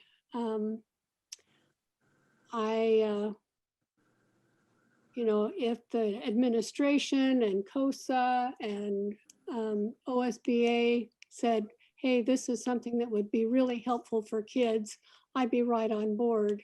But none of those organizations are saying that. This is Member Durbin. My thoughts on the matter, where when I first read through the resolution, I agree with Gary as far as, you know, what specifically in the resolution would be objectionable for us signing alongside. I was slightly confused and was hoping to maybe get some clarity tonight on what exactly the resolution portion is discussing, because it sounds like they're referring to Governor Brown and the decision to allow students in person before we kind of entered this new extreme risk category, which basically shut down all of the bringing kids K-5 back in person on a hybrid level. And so I believe the resolution is asking or urging the governor's office to reevaluate. I can't tell if they're asking him to reevaluate the extension of the pause or the freeze that we're currently in, or if it's to reevaluate where we were going to be back to in hybrid learning for K-5, at least initially. Because I think for me, if it's just asking the governor's office to prioritize or make sure they hear our voice as school board members on how important in-person connection for these kids is, and making sure that that voice is being heard in that decision room, whatever that might be. I'm not opposed to having our voice be heard to make sure that we're banging that drum for kids that need to be in person and having that connection. But I have to understand what exactly we're asking the governor's office to, I guess, reconsider. I don't consider this necessarily like we're asking them to, hey, let's ignore science and just get everybody back in school, because I don't think that's what this resolution is saying. I think we're just making sure that with whatever voice we might have in part of this, you know, government discussion, that we make sure that we are banging the drums for the importance of kids being in school, but obviously, at least from my perspective, deferring to the experts when it comes to ultimately making it the decision on what the metrics should be. I don't think that there's real harm in making sure that we are, from the angle that we're supposed to, you know, trying to champion for kids' safety. And I know that flies directly in the face of kind of trying to mitigate risk and what that would look like operational from Sherry's perspective as well. But trying to understand what exactly this resolution is asking of the governor's office, because I think for me, that's an important distinction between, you know, just asking for that kid consideration to be heard in that room.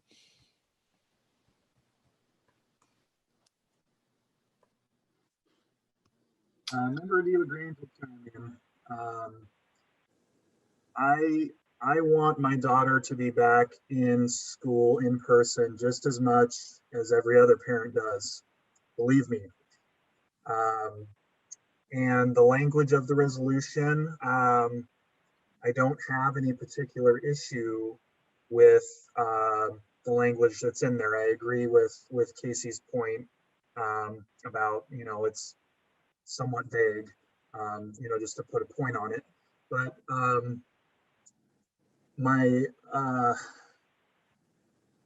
I don't think this is the time for this. We have more cases right now than we've ever had, and they're only going to get higher. So I just don't think that this topic is timely right now.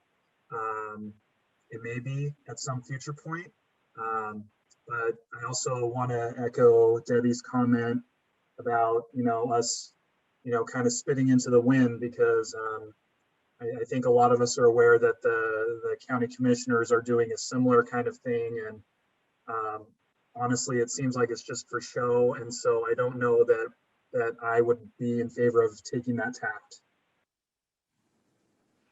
I'm going to bring up right now, we have one of our guests tonight is Stick Crosby with All Care Health. And he would be willing to invite Dr. Candelaria to one of our meetings, should that be a desire of the board. Dr. Candelaria is with the County Public Health. Basically, he's an employee of All Care, but he is the consulting physician with Josephine County Health Authority. So I'm just going to put that out there as well. So I think what I'm hearing is, if I can just summarize, for many of the board members, there is no concern with the wording or the resolution itself, but ultimately it sounds like for various reasons, the board is not interested in pursuing either passing its own resolution or adopting the resolution that has been put forward. Is that a fair assessment? Yes. Yes, Cliff. I agree. I think just I'm happy to respond to the board. I think I can make an equitable response, basically saying that we support the wording of the resolution, but we don't feel it's the time or worth the effort, maybe, to pursue this for ourselves.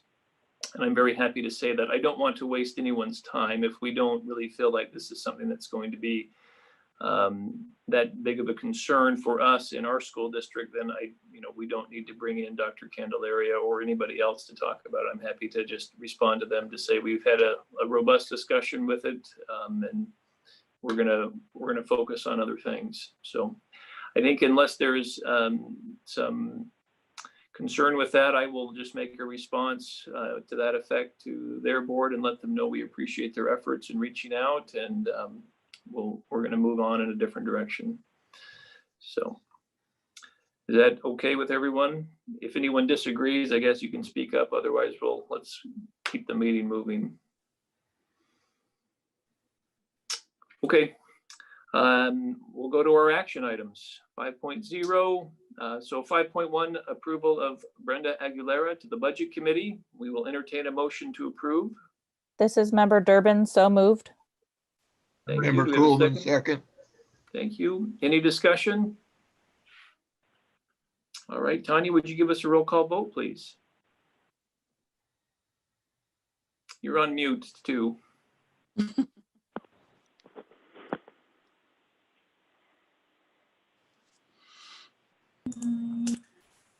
Okay, Member De La Grange, Yes. Member Durbin, Yes. Member Brownell, Yes. Board Chair Nelson, Yes. Member Coleman, Yes. Member Wilkins, Yes. Member Richardson. Yes. Okay, great. Welcome, Brenda. Thank you for your willingness to serve. We're excited for you. All right, 5.2, approval and first reading of revised policies and ARs. Our first one, 5.2.1, JHH, student suicide prevention, and JAHHR, student suicide prevention, attempt completion and prevention. We will entertain a motion to approve that first reading.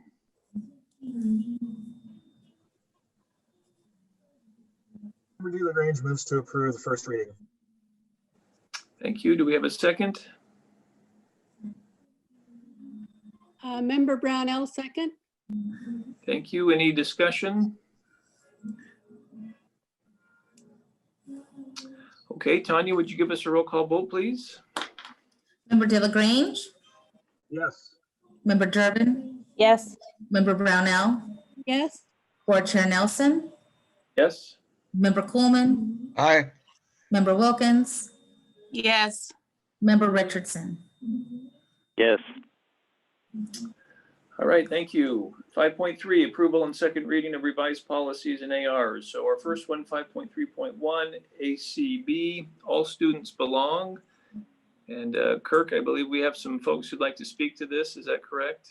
Yeah, all four of these policies can be moved and approved in one amendment or one motion. We do have at least one, maybe more visitors with us who wish to speak to this topic. And I think to help inform the upcoming equity, diversity, and inclusion resolution for the next board meeting. So Todd, I was going to have you manage that. Yep, I can do that. So I've got Mr. Alexander Vasquez who's asked to speak first. So Alex, if you want to unmute yourself and go ahead and share with the board about the topic that you would like to address, which is probably about board policy ACB, but more specifically about a resolution by the board. And you have about 2 minutes. Thank you, Todd. For everyone, my name is Alexander Vasquez, a former valedictorian student, graduate class of 2018, a student of District 7 and of Grants Pass High School. I would like to thank you all for allowing me and other members of the public a chance to comment today on the Equity, Diversity, and Inclusion resolution. I'd like to commend District 7, of course, for moving forward on preparing an Equity, Diversity, and Inclusion resolution for the school board, and I'd like to put forth some community feedback as a community member who's done equity work and been involved in activism throughout the district for several years.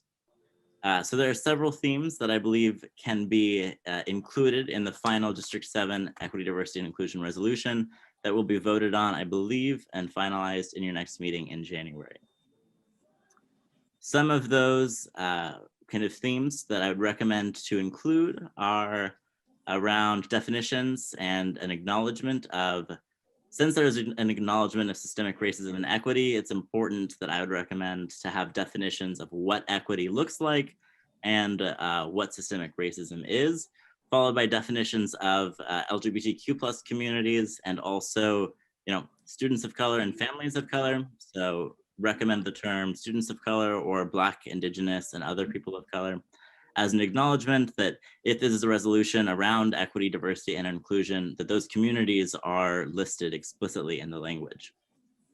A few other minor points that I'd like to bring up with my remaining time is an acknowledgement of the importance of collaboration and input by community members and those directly impacted by systemic racism, invited as partners in equity work and in drafting types of equity work going forward in terms of the resolution. There are a couple other recommendations that I have for you today, but I believe that my time has expired. You've got about 20 seconds. Okay, thanks. So the next one that I have is, there's language about anti-racist curriculum in the resolution, and I would encourage you all to look at including the definition of, talking about what systemic racism is, looks like, an inclusion of authors of color. If you're looking to, diversify anti-racist curriculum, looking at shifting towards teaching histories about students of color, about people of color, et cetera, and that. And then the last point that I have here is the recognition of the importance of language access for families who, don't speak English. What does it mean to do equity work and language access for them? And of course, with this work in anti-racist trainings and implicit bias trainings, it's important to have third parties, ideally culturally specific community-based organizations, do those trainings and help the district in that equity work. And with that, I end my overtime. Thank you, Todd. No problem. Thank you, Alexander. I would like to say something. Go ahead, Brenda. Hi, everybody. So I'm so happy that the policy had came out. In reading it, it's great. But my only concern was I want to make sure that the families of color and students and the community have been involved in the process of it, in creating it, drafting it. Once I read it, I reached out to some of my families and then the chair of the parent group, and none were involved, felt that none of them knew about the policy. We have to remember that some of these families do not have computers. Some of the families have Chromebooks in now because they have them from the school that their students are using. So their concern was if they're being emailed this information, they're not going to see it.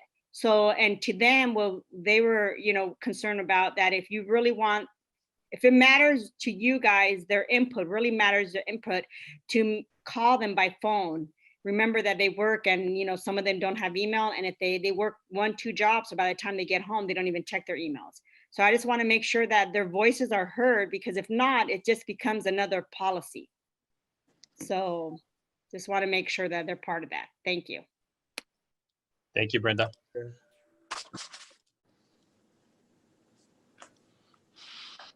Kirk or Tubb, is there anybody else that wanted to speak?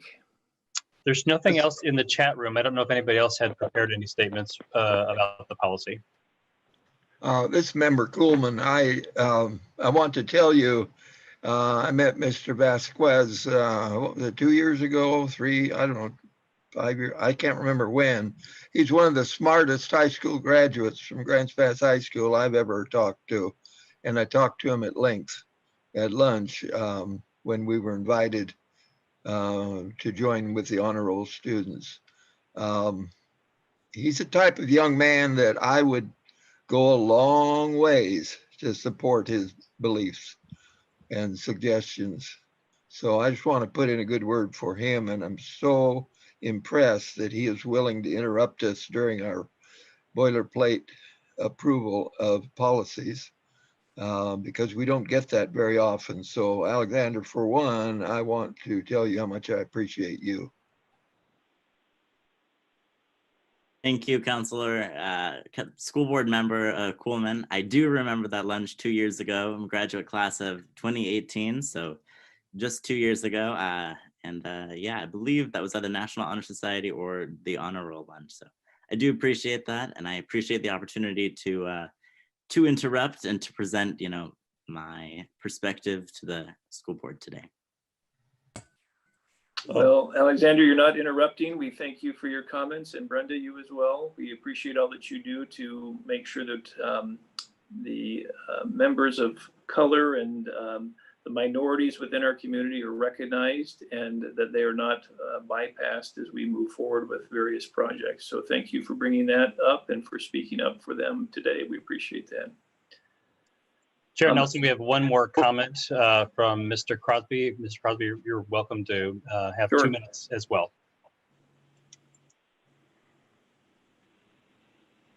Thank you, Dr. Bloomquist, and thank you, Chair, and the rest of the board members here for allowing me to speak today. My name is Stick Crosby. I'm the Network and Health Equity Director for All Care Health. And first, I'd just like to say that Dr. Bloomquist and Dan Cantola really have done some significant work over the last 3 to 4 years, well, probably even longer than that, but as long as I've been engaging with them at All Care with this work in the district, and have actually had the pleasure of working with some of your classified staff in a cultural agility training. All I can say, and my comments that I wanted to have here today, was just the feedback that Alex and Brenda can provide, and along with community when you're making resolutions like this, is invaluable. And it's really, really hard work to keep community involved and to make sure they're informing those policies, as Todd and Danny know. So I just can't commend you all enough for this work, but again, to hear that feedback, to hear it from the community, and to put the extra effort in related to it. And great work, everybody. All right, thank you. Well, so it's interesting that our policies actually come to us from Salem, from ODE, and they tell us we have to be done by January 1st or something like that, which gave us some constraints in terms of reaching out to the community. Fortunately, Kirk and the district office has spent quite a bit of time already reaching out to the community, but certainly as we do these policies, sometimes they just seem like they come to us from Salem, and we would certainly like to have as much community feedback as we could get. So there's not much we're going to do about ACB tonight because we have to meet the deadline from the state, but certainly for the resolution that we're proposing for next meeting, it would be good to hear some of the community feedback before we get to the meeting. So is there some way you could facilitate that, Kirk? Yes, Gary.